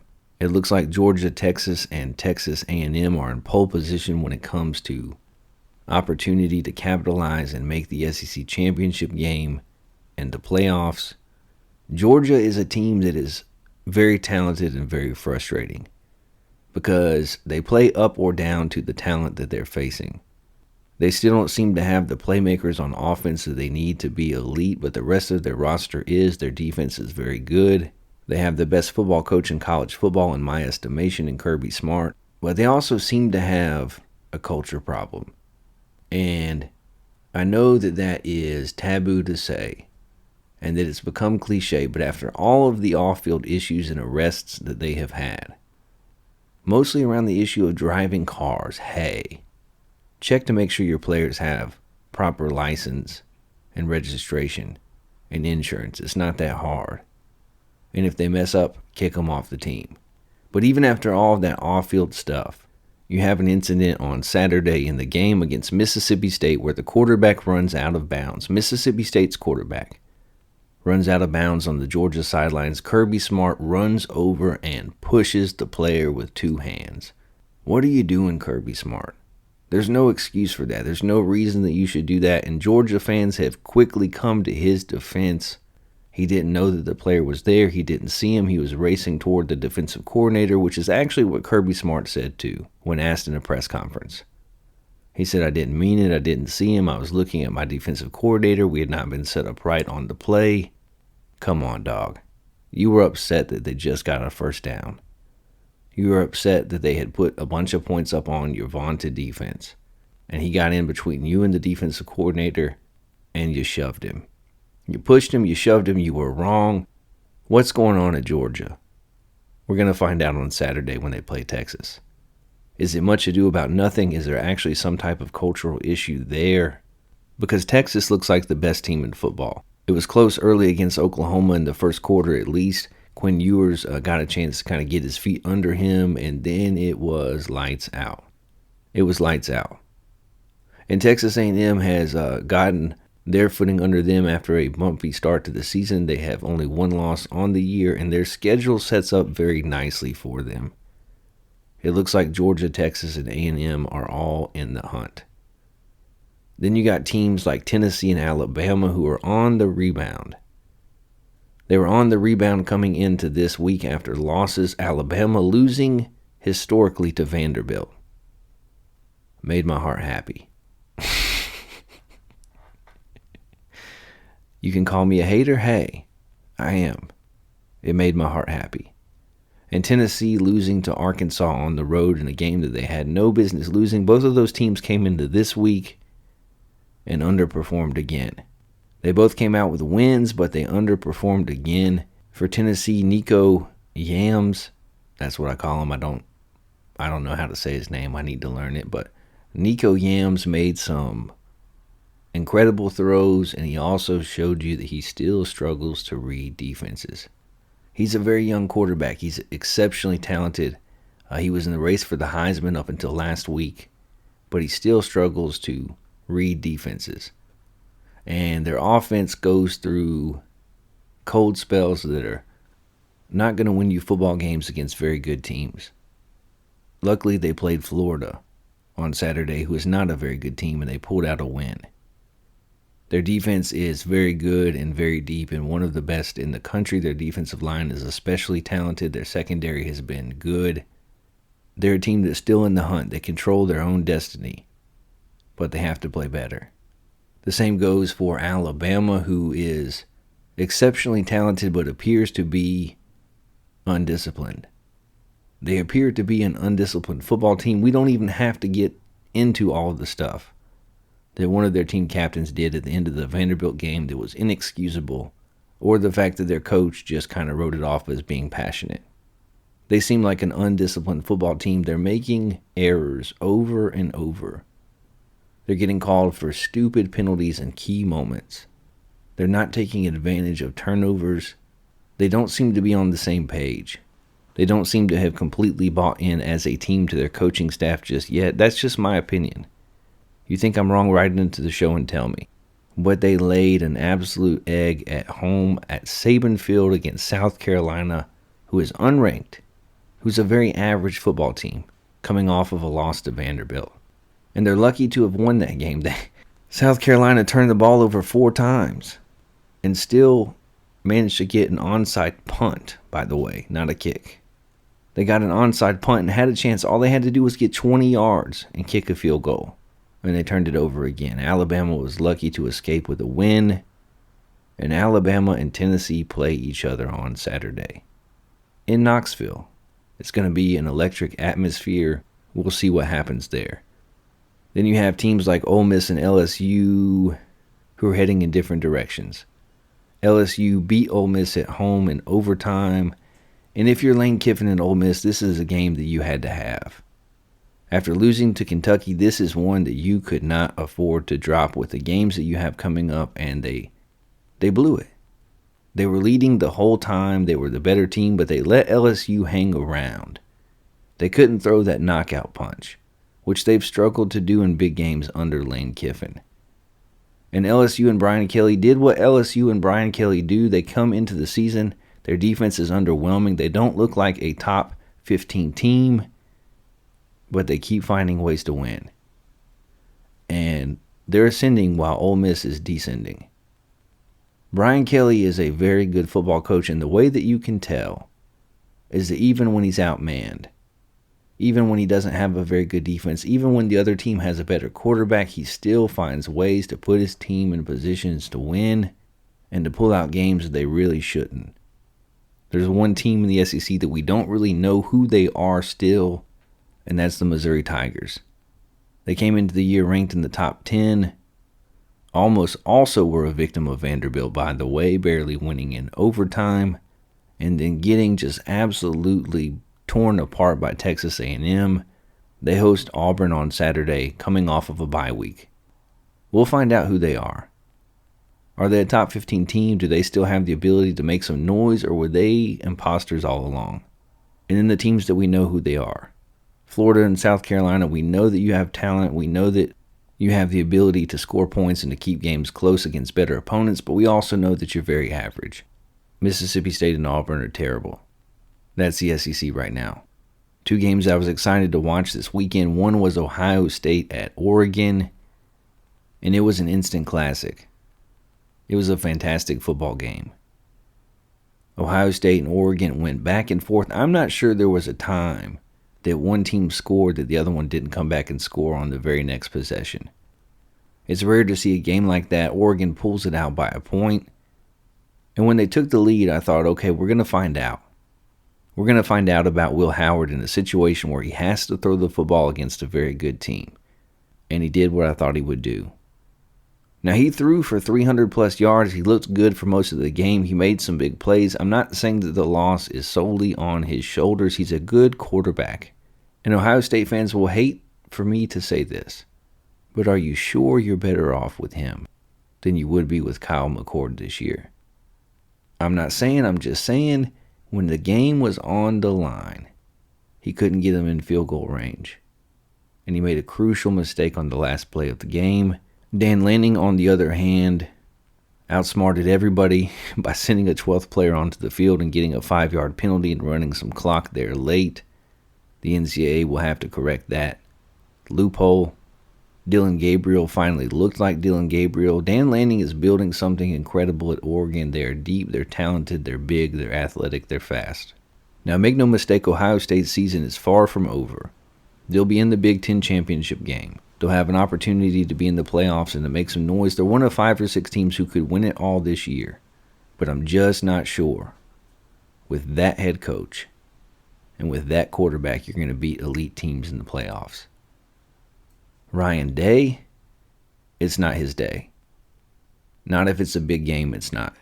At a certain point, if you spend $20 million on your roster in college football, if you have the talent that he's had year in and year out, at some point you've got to start winning big football games. And Ryan Day is no Urban Meyer. He might be a better person than Urban Meyer, but on the football field and as a head coach, he is no Urban Meyer. Recruiting hasn't fallen off that much, but man, game management and preparation and execution, he's going to have to start winning. I also was excited to watch the Kansas State Wildcats on the road against Colorado and Deion Sanders, Coach Prime and his collection of mercenaries, because Colorado only won 4 games last year. The year before they won 2. Last year they won 4. They've already got 4 wins. They started off 4-1 on the season, and I wanted to see them against a quality opponent, which Kansas State is. Behind point guard Avery Johnson and a very good head coach in Chris Kleiman, I wanted to see if Colorado could match up, and hey, turns out they could. Colorado's defense is a lot better than it was last year. Their offensive line is still very porous in pass protection, and really that was the difference of the game. Colorado, for a lot of the game, couldn't stop the run, and their offensive line couldn't protect Shedeur Sanders. And man, when Shedeur Sanders has any amount of time at all, he picks them apart. Shedeur Sanders is a rarity in college football because he's a quarterback that you see consistently go through his progressions. Much like an NFL quarterback. You see his eyes move. The first read isn't there, he's on to the next one, he's on to the next one. He goes across the entire field. But when they lost Travis Hunter for the game, when they lost their second leading receiver, I knew that it would be an uphill battle. Kansas State takes the win, and it will be interesting to see what direction Colorado goes from here. They have a game against Arizona, a talented football team, but a team that they should beat on Saturday. If they do, they can still have a very successful season, but if they lose, the wheels might come off. Let's take a look after the results of Saturday's games that are updated in the Shed with West top 25 college football rankings. At number 1, I have Texas. At number 2, I have Oregon. Miami is number 3. Penn State number 4. The Georgia Bulldogs at number 5. Ohio State at 6. Clemson at 7. Alabama at 8. Tennessee at 9. BYU at 10. Kansas State at 11. Notre Dame at 12. Iowa State 13th. LSU 14th. Indiana 15th. The Liberty Flames at 16. Texas A&M at 17. Pittsburgh at 18. Army at 19. Navy at 20th. Missouri at 21st. SMU at 22nd. Boise State at 23rd. Vanderbilt at 24th. And Ole Miss rounding out the top 25 at 25th overall. And I know I catch a lot of flack for my top 25 rankings because I do things differently. I don't rank you in the top 10 only if you're from the SEC or the Big Ten. If you win your football games, you will make it into my rankings. Even if you're from a small conference that plays an inferior schedule, I think that winning matters. But I've also gotten a lot right too. I had Texas ranked number 1 from the beginning in my preseason poll. I had Oregon at number 3 overall preseason. I had Alabama 7th overall to begin the season. Not a lot of people were doing those things. I ranked BYU a full 3 weeks before they showed up in the rankings. And I ranked Army and Navy before they showed up in the rankings as well. And I didn't have FSU as even a top 15 team coming into the year. I didn't buy it. So I know I've had some misses, but I think overall, if you keep up with my poll, which we release once a week on Twitter and we talk about on the show, you can follow us on Twitter at InTheShed4. I think you'll see that the AP and the coaches poll, over time, correct themselves to reflect my poll, to be closer week after week to the way that I rank the top 25. And I thought about leaving Ole Miss off altogether. I really did. Because at this point in the season, if you have 2 losses 6 weeks into the year, you really shouldn't be a top 25 team at all unless you have some big wins. That's why I have Vanderbilt 24th. They beaten Virginia Tech and Alabama. They took Missouri to overtime. They beat Kentucky. They deserve to be a top 25 team right now today. I left Ole Miss at 25 because I still believe that they're a very good football team. I think that they've lost to 2 teams that they're actually better than. They could put it together and make a run, but they're barely holding on at 25. There's 11 football teams that are undefeated. There's 25 who have 1 loss. 2 loss teams don't really deserve to be ranked. Those are the only 2 that I have in my top 25. When it comes to my In the Shed with Wes Solid 7, that's the games that I predict against the spread. My battle to get to 53% overall at the end of the year and be in the money. I got off to a great start this year. I was making moves. I was doing big things. I had winning weekend after winning weekend. In the last 2 weeks, I have crumbled. Disastrous weekend this week. I went 2-5 on the weekend. And I've dropped to 52% correct against the spread. I was at 60 not very long ago. I'm down to 52%. But when it comes to the money line, I'm still hovering around 68%.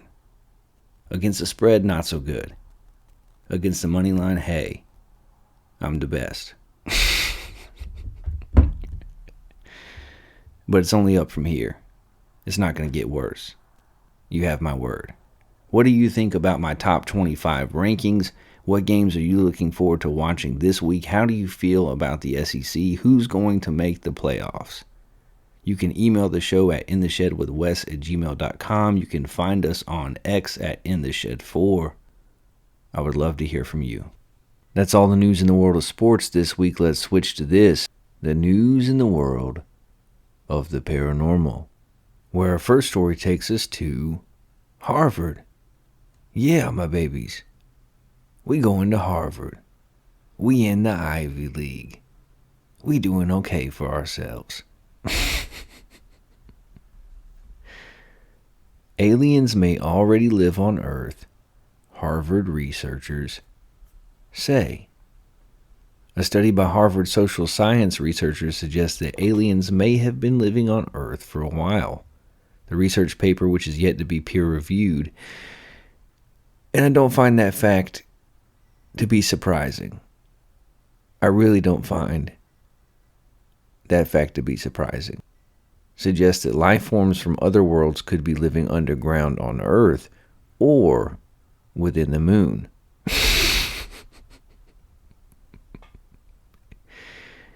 We all know the moon is made of cheese, but I digress. And that UFOs and other identified anomalous phenomenon may be evidence of them getting around. The study suggests an unconventional explanation for UAP, with the authors of the paper hailing from Harvard University's Human Flourishing Program, which researches the factors that contribute to human well-being and flourishing, which is exactly what the name indicates, but I digress. UAPs are any object or phenomena, phenomena, phenomenon. That cannot be immediately identified or explained by known human-made or natural sources. The authors point out that the A in UAP represents anomalous in their study rather than aerial, as is commonly the case because some UAP are not only airborne, but may travel underwater. UAP have been reported in various forms, including spheres, disks, triangles, and other shapes, ranging in size from small orbs to large craft. Many exhibit flight patterns and maneuvers that defy conventional aerodynamics, such as sudden changes in direction, high speeds, and the ability to hover without apparent propulsion systems. Last summer, 36-year-old Air Force veteran David Grush caused a media storm after he said that a top-secret U.S. military program had found the wreckage of several fully intact unidentified aerial craft, some of which contained dead non-human pilots. A 2023 report from the Office for the Director of National Intelligence found that there were 510 UAP sightings in 2022, higher than the 366 seen in 2021. Of these, 171 were considered to appear to have demonstrated unusual flight characteristics or performance capabilities and require further analysis. Hypotheses for such phenomenon tend to fall into two classes: a conventional terrestrial explanation, human-made technology, or an extraterrestrial explanation, advanced civilizations from elsewhere in the cosmos, the Harvard researchers wrote in their paper. However, there's also a third minority class of hypotheses, an unconventional terrestrial explanation, outside the prevailing consensus view of the universe, they wrote. This is the ultra-terrestrial hypothesis, which includes as a subset the crypto-terrestrial hypothesis, namely the notion that UAP may reflect activities of intelligent beings concealed in stealth here on Earth. For example, beings who live underground, inside the moon, or even who walk among us, passing as humans. In the paper, the researchers discuss 4 theories of how alien beings may live alongside us, the first of which, the human crypto-terrestrial theory, suggests that there may be an ancient human civilization much more technologically advanced than our own that has somehow survived in secret. The second theory is that there's a technologically advanced non-human civilization that evolved on Earth in secret, created by an ape-like hominid or some unknown intelligent dinosaurs. The third theory suggests that there are aliens or humans from the future that live on Earth in secret, and the fourth suggests that there are magical crypto-terrestrials akin to earthbound angels, which the researchers compare to fairies, elves, and nymphs.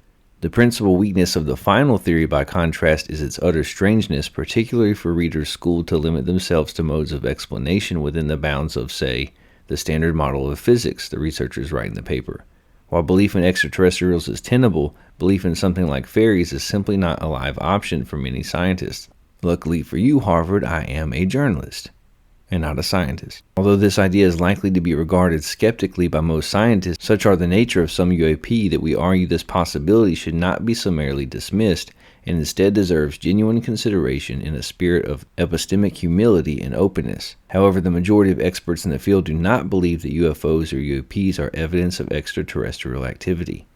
I think it highly, highly unlikely that any other civilization could have been living on Earth or the moon undetected this whole time. I just don't think that sounds feasible.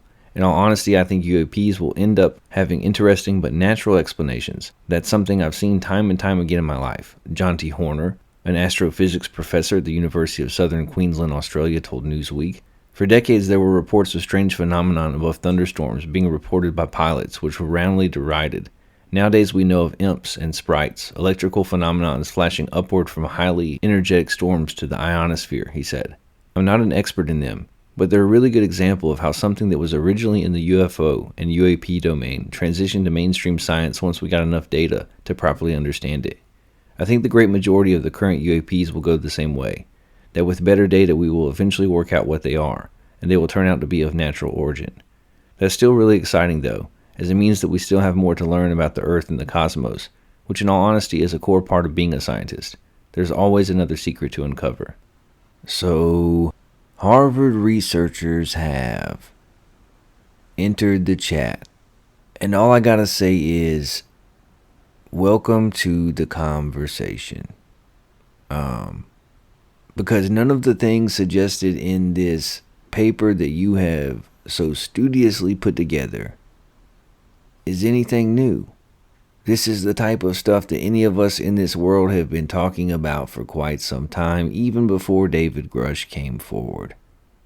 Either these things that we are seeing are military projects, ours or otherwise, or they're extraterrestrial in origin, or there's something else entirely, interdimensional beings, time travel, or something that already exists on this world.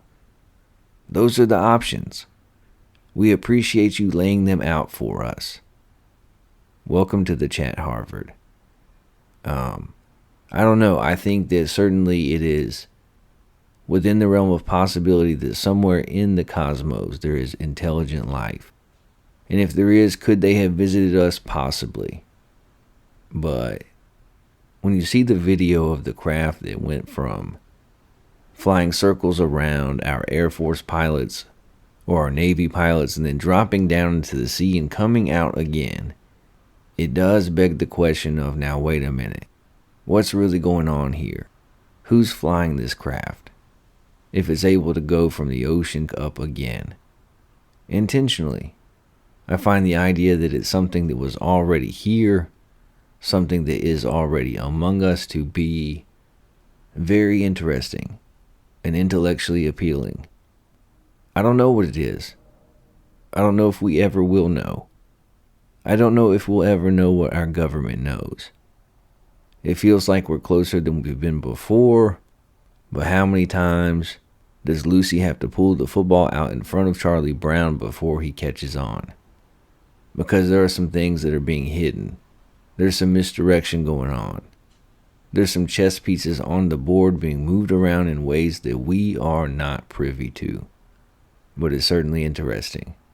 And it's become something that you can talk about openly now without being labeled a kook. Thank you for sharing with us what we already know.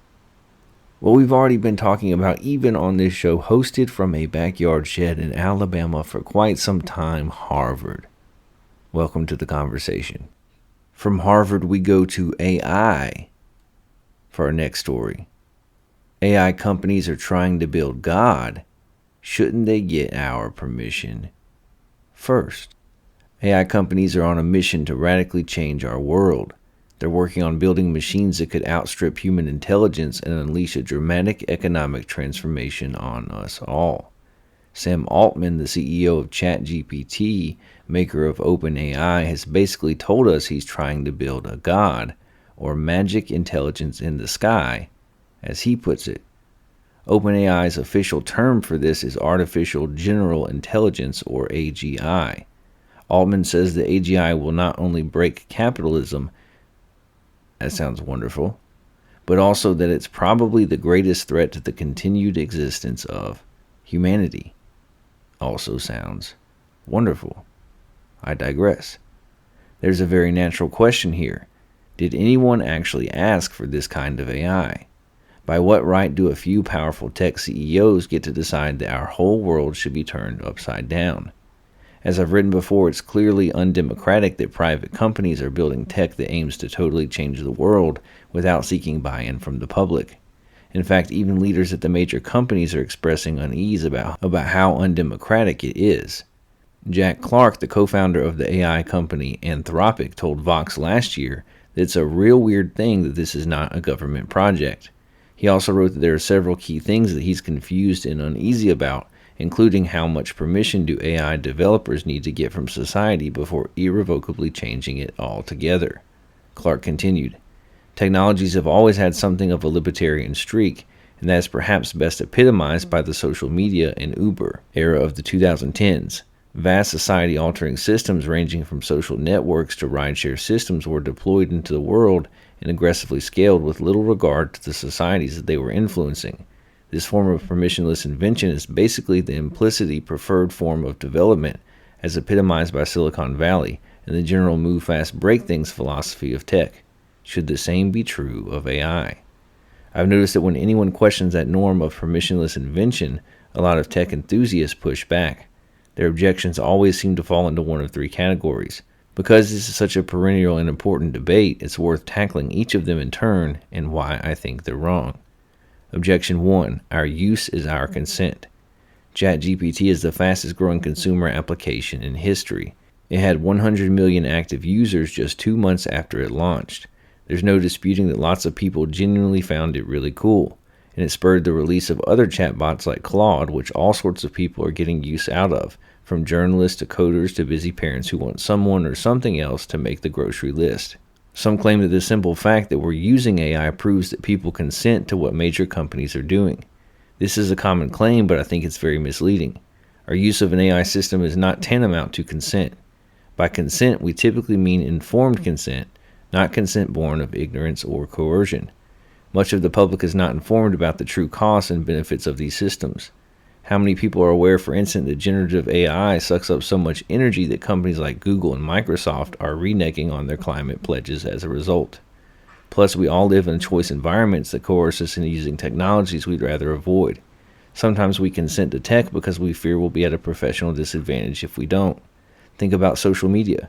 I would personally not be on X, formerly known as Twitter, if not for the fact that it's seen as important for my job as a journalist. And I can say, I agree, because I too am a journalist. In a recent survey, many young people said they wish social media platforms were never invented, but given that these platforms do exist, they feel pressure to be on them. Even if you think someone's use of a particular AI system constitutes consent, that doesn't mean they consent to be the bigger project of building AGI. This brings us to an important distinction. There's narrow AI, a system that's purpose-built for a specific task, say language translation, and then there's AGI. Narrow AI can be fantastic. It's helpful that AI systems can perform a crude copy edit of your work for free or let you write computer code using just plain English. It's awesome that AI is helping scientists better understand disease. And it's extremely awesome that AI cracked the protein folding problem, the challenge of predicting which 3D shape a protein will fold into, a puzzle that stumped biologists for 50 years. The Nobel Committee for Chemistry clearly agrees. It just gave a Nobel Prize to AI pioneers for enabling this breakthrough, which will help with drug discovery. But that's entirely different from the attempt to build a general-purpose reasoning machine that outsprints humans, a magic intelligence in the sky. While plenty of people do want narrow AI, polling shows that most Americans do not want AGI. And count me among them. I don't want it. I don't need it. I don't want it. No. No, no. 1,000 times no. Not even. Nope. No. Which brings us to objection number 2. The public is too ignorant to tell innovators how to innovate. Here's a quote commonly attributed to car maker Henry Ford. If I had asked people what they wanted, they would have said faster horses. The claim here is that there's a good reason why genius inventors don't ask for the public's buy-in before releasing a new invention. Society is too ignorant or unimaginative to know what good invention looks like. From the printing press and the telegraph to electricity and the internet, many of the great technological innovations in history happened because a few individuals decided on them by fiat. But that doesn't mean that deciding fast is always appropriate. The fact that society has often let inventors do that may be partly because of technological solutionism, partly because of a belief in the great man view of history, and partly because, well, it would have been pretty hard to consult broad swaths of society in an era before mass communications, before things like a printing press or a telegraph. And while those inventions did come with perceived risks and real harms, they didn't pose the threat of wiping out humanity altogether or making us subservient to a different species. For the few technologies we've invented so far that meet that bar, seeking democratic input and establishing mechanisms for global oversight have been attempted, and rightly so. It's the reason we have a nuclear non-proliferation treaty and a biological weapons convention, treaties that, though it struggles to implement them effectively, matter a lot for keeping our world safe. It's true, of course, that most people don't understand the nitty-gritty of AI. So the argument here is not that the public should be dictating the minutiae of AI's policy. It's that it's wrong to ignore the public's general wishes when it comes to questions like, should the government enforce safety standards before a catastrophe occurs, or only punish companies after the fact? And are there certain kinds of AI that shouldn't exist at all? As Daniel Colson, the executive director of the nonprofit AI Policy Institute, told me last year, policymakers shouldn't take the specifics of how to solve these problems from voters or the contents of polls. The place where I think voters are the right people to ask, though, is what do you want out of policy, and what direction do you want society to go in? Objection number 3, it's impossible to curtail innovation anyway. Finally, there's the technological inevitability argument, which says that you can't halt the march of technological process. It's unstoppable. This is simply a myth. In fact, there are lots of technologies that we've decided to build or that we've built but placed a very tight restriction on. Just think of human cloning or human germline modification. The recombinant DNA researchers behind the Asilmar Conference of 1975 famously organized a moratorium on certain experiments. We are notably still not cloning humans. Or think of the 1967 Outer Space Treaty. Adopted by the United Nations against the backdrop of the Cold War, it barred nations from doing certain things in space, like storing their nuclear weapons there. Nowadays, the treaty comes up in debates about whether we should send messages into space with the hope of reaching extraterrestrials. Some argue that's dangerous because an alien species, once aware of us, might conquer and oppress us. Others argue it'll be great. Maybe the aliens will gift us their knowledge in the form of an Encyclopedia Galactica. Either way, it's clear the stakes are incredibly high and that all of human civilization would be affected, prompting some to make the case for democratic deliberation before intentional transmissions are sent into space. As the old Roman proverb goes, what touches all should be decided by all. That is true of superintelligent AI as it is of nukes, chemical weapons, or interstellar broadcasts. So, I included this story on the show this week because I thought that the author of this article came at artificial intelligence from a similar perspective as my own and did a good job of discussing the dangers of AI unchecked and unregulated, as well as unpacking some of the arguments that proponents of AI often make and dismantling them. I've told you before on the show that to me, AI is one of the scariest things that there is. Because unlike nuclear weapons that will just destroy us, artificial intelligence unchecked and unregulated has the ability and the capacity to completely change what we are. And I don't have any interest at all in merging with the machines, okay? I don't have any interest at all in living in a transhuman or post-human world. It does not appeal to me. I understand that artificial intelligence can accomplish some great things in the medical field and in the scientific world. Hey, I'm all for that, okay? But when you start talking about creating gods, when you start talking about an intelligence that is self-learning and self-replicating and gaining knowledge at a pace that outmatches our own by far, and getting to a point when it is sentient or of its own or in charge of itself, that's where I draw the line. That's where I draw the line. I have seen iRobot, and I'm on the side of Will Smith. I have seen the Terminator, and I throw my lot in with the Governator. Okay, I don't want Skynet. I'm not interested in merging with the machines. I think AI needs to be regulated. There needs to be some rules put in place by governments. These big tech companies need to be put in check before it's too late. I'm not an alarmist. I'm just saying I don't want to live in a world where we have merged with the machines. And I genuinely hope that you do not either. From artificial intelligence, we go to death for our next story. Yeah, we are keeping it light tonight on the show.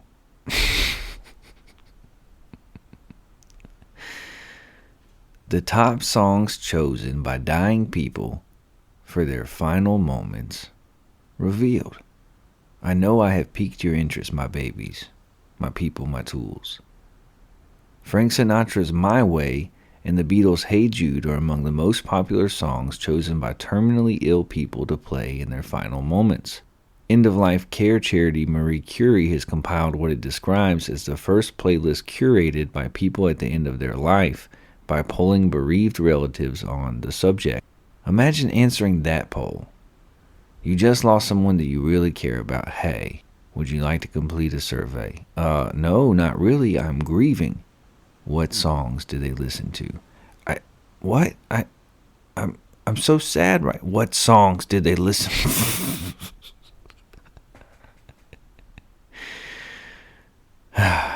We're having fun. Other songs cited by the 1,000 UK adults who responded include Over the Rainbow by Judy Garland and Whitney Houston's I Will Always Love You. Also on the poignant hit list is Simply the Best by Tina Turner. That's odd. Angels by Robbie Williams, and perhaps surprisingly, Girls Just Want to Have Fun by Cyndi Lauper. Marie Curie said music can play a vital role in the end-of-life care for many, with 84% of those polled agreeing that music relaxed and calmed their loved ones. 6 in 10 said it had helped ease anxiety and emotional distress. Other benefits include creating a shared experience that brought them closer, the creation of a sense of normalcy, and helping to distract the dying person from the physical symptoms of their illness, the charity said.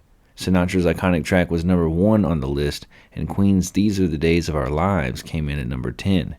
Other popular songs not included in the top 10 include Jolene by Dolly Parton, Forever Young by Alphaville, apparently not, and Dancing Queen by ABBA, because it's a banger, that's why. Music therapy expert and honorary Marie Curie Senior Research Fellow at Queen's University Belfast, Dr. Tracy McConnell said, terminal illness, pain, and the fear of dying can result in feelings of powerlessness and isolation, even with close family and friends. Music can help people express their feelings and make them feel better, whatever their health or emotional situation. The charity released a playlist of the most popular songs as it published a separate report on people's priorities for how they would like to experience their final months, weeks, and days.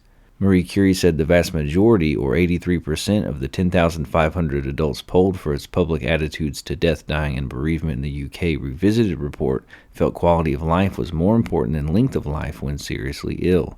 The end-of-life care charity said people stated their wishes to be free of pain in the last days of their lives, and more than half said they would prefer to die at home. It added that people's hopes often differ from the stark reality, pointing to research it published last month, which found that a third of dying people in England and Wales were severely or overwhelmingly affected by pain in the last week of their life. And that's sad. That's real sad. I digress.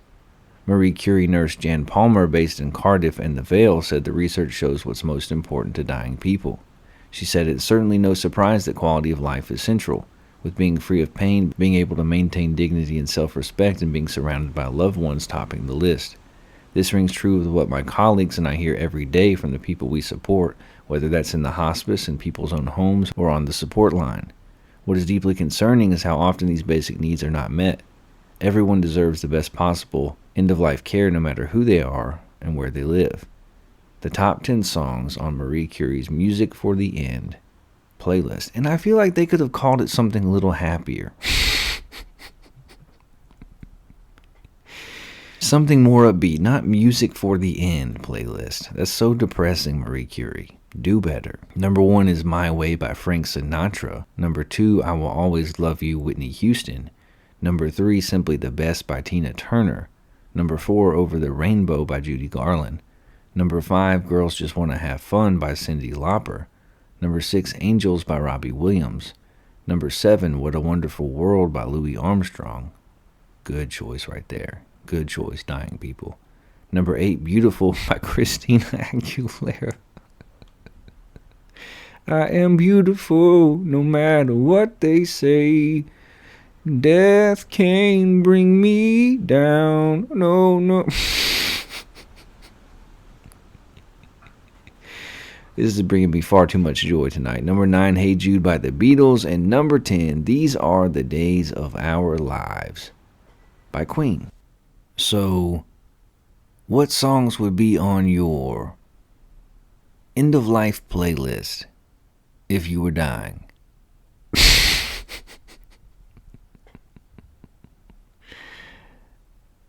I couldn't ask that question without, I just couldn't keep a straight face. But I genuinely want to know, what songs would you put on your, let's call it the Celebration of Life playlist? Email the show at intheshedwithwes@gmail.com. Get at us on Twitter at InTheShed4 and let us know. I am very curious to hear your responses. And I wonder if maybe you might like to hear mine. Would you like that, my tools? My In the Shed with Wes Anderson, End of Life, Celebration of Life playlist. I'll give you my top 5. Here's number 5.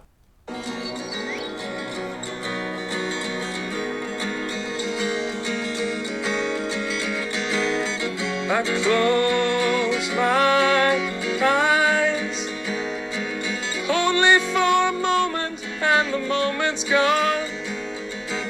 All my dreams pass before my eyes in curiosity.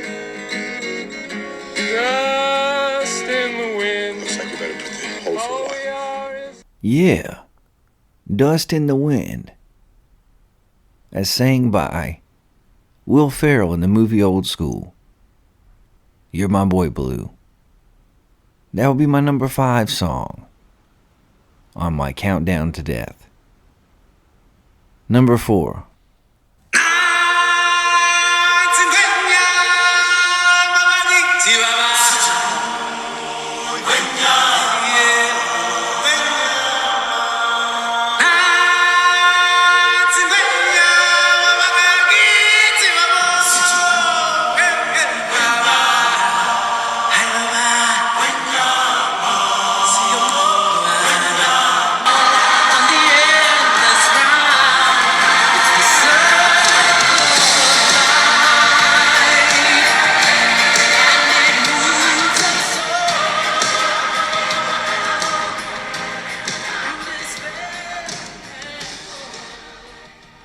Yeah, the circle of life, my babies, it moves us all. It's okay to admit that you were singing along. At first you were like, oh yeah. Right away, when that beat dropped, right when that first word dropped, you know what it is. It's the circle of life. That's my number 4 song. Number 3.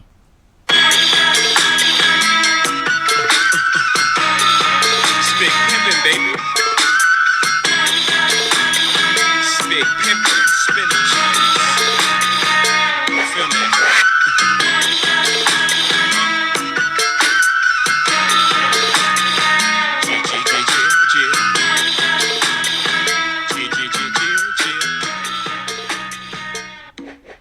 You know why?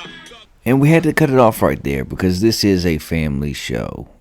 But my number 3 song on my Celebration of Life playlist, Jay-Z, Big Pimpin'.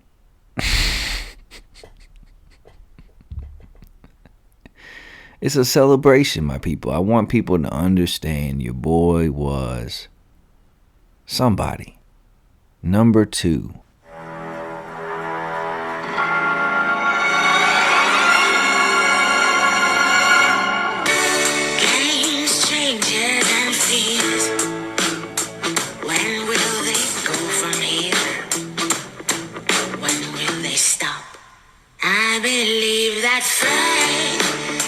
Brought us here, and we should be together, babe.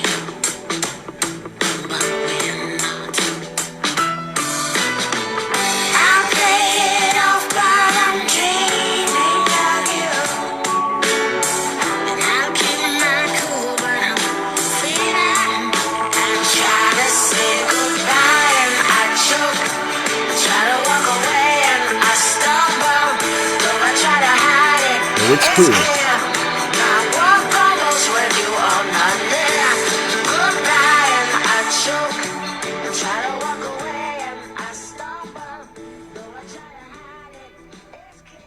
Yeah, a little bit of I Try by Macy Gray.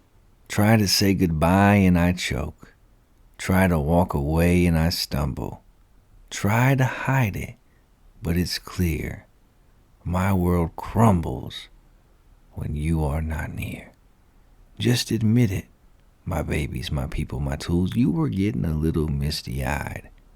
Your eyes were sweating thinking of a scenario of Macy Gray's beautiful song playing in the final moments of the life of someone you love. I can barely hold it in right now.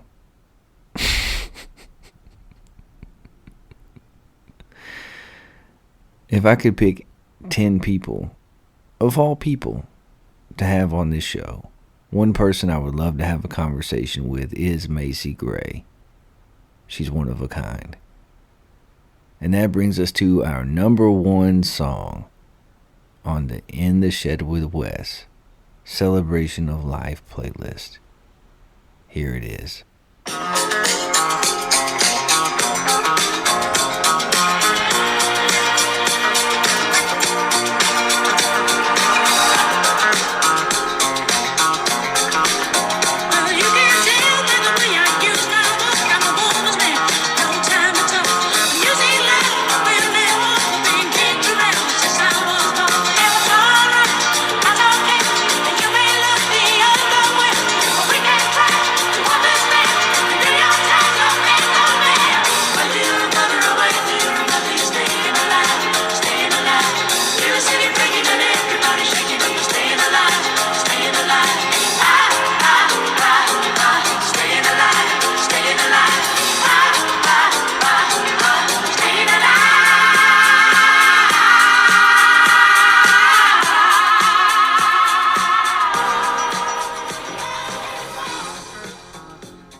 That's my number one song.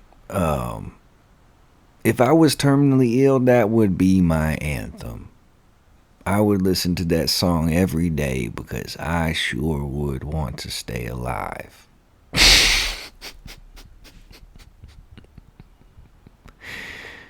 Should I have not done this? Was this wrong? Yeah. Marie Curie compiled a playlist, a top 10 playlist of songs that the terminally ill enjoyed in their last days. And I wanted to share my list with you.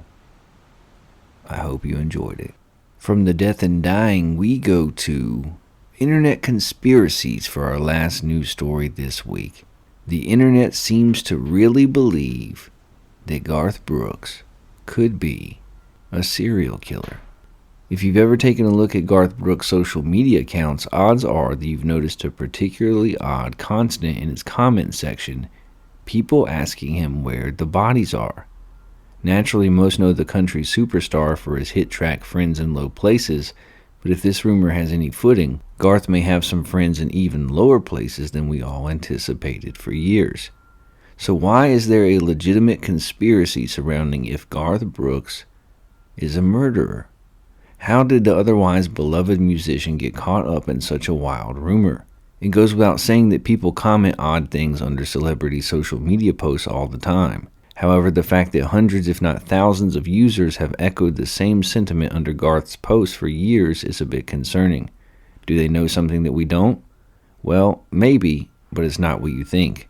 The whole situation seems to have began when Garth announced his 2018 stadium tour, which he did through a video that many mocked at the time. Then, Your Mom's House, a popular comedy podcast hosted by Tom Segura, Christina P., and Fahim Anwar, posted a video where they implicitly alleged that Garth is a murderer with hundreds of bodies hidden on his property. Although the video was purely comedic, YMH Studio fans ran with the claim, and it has only snowballed from there. In the years since, you'd be hard-pressed to find one of Garth's posts that aren't filled with comments of users asking him where he's hiding dead bodies. The funniest part of the whole situation is that it doesn't seem as though Garth nor his team know what's going on. None of the comments have ever been deleted or archived over the years, and every time he shares something new, YHM Studio fans are quick to go off with the murder rumors.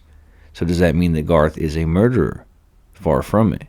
But sometimes the rumors on the internet become so big that the truth gets hidden behind what was initially intended to be nothing more than a joke. So, this story is something that we're actually covering by popular demand, because several of you have asked me over the course of the last 2 years to talk about how country music superstar Garth Brooks may in fact be a serial killer.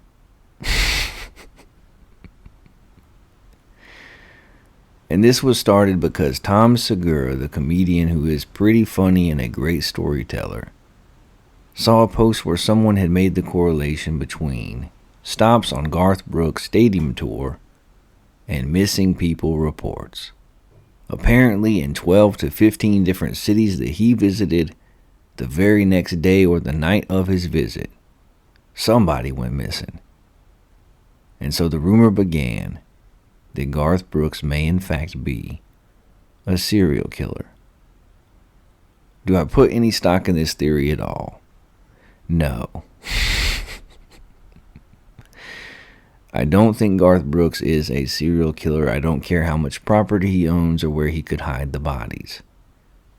He has his own set of problems right now, which we're not going to touch on because this is a family show, but I don't think that he's guilty of mass murder, okay? I think this is one of those internet conspiracies that started as a tongue-in-cheek joke. Storyteller, funny man Tom Segura, being lighthearted and silly and goofy and over the top, and his fans had so much fun with it that now it's become a thing, where some people are actually questioning, is this real? People that aren't in on the joke. People that aren't fans of Your Mom's House. People that don't know how it originated. They just see all of these comments on every social media post. Hundreds and hundreds of comments. Where are the bodies, Garth? The family deserves closure, G. Turn yourself in. And after seeing so many comments, some people on the internet are going, wait a minute. What do all these people know that I don't know? Did Garth Brooks take the lives of 200 people? Look, it's always possible when it comes to celebrities that we don't know who the real person is. They project an image. They spin everything. But I think the chances are infinitesimally small that Garth Brooks is a serial killer. I do think it's a hilarious bit. And it's a well-played joke. And it has spun off into a life of its own in a way that I'm sure Tom Segura never thought it would or intended for it to. But I do not buy that Garth Brooks is a serial killer. If you do, please email the show at intheshedwithwes@gmail.com. Get at us on Twitter at intheshed4 and let me know why you think that this internet conspiracy holds any weight at all, and why you think that what started out as a joke could possibly be true. I would love to hear from you. That's all for this week. You don't have to go home, but you can't stay here. I can't either. It's back in the house and out of the shed for me. Thanks again for listening to episode 80. Make sure to subscribe, like, share, and review. It really does help. If you have any paranormal experiences, opinions about sports, or politics that you'd like to share, you can email the show at intheshedwithwes@gmail.com. Again, that's intheshedwithwes@gmail.com. I might even read it on air. Join our membership club at patreon.com/intheshed4. Look for us on Spotify, Apple Podcasts, iHeartRadio, Pandora, the Good Pods app, or wherever you listen to podcasts. Make sure to follow us on X at InTheShed4 and subscribe to our YouTube channel at In The Shed with Wes Anderson 6670.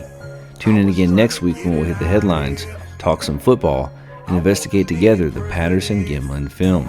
This has been In the Shed with Wes Anderson, the best news show in the land covering politics, sports, and the paranormal. Have an adventurous and fulfilling weekend. I'll catch you tools later. Peace out, Boy Scout. Meemaw, we made it! We sure did.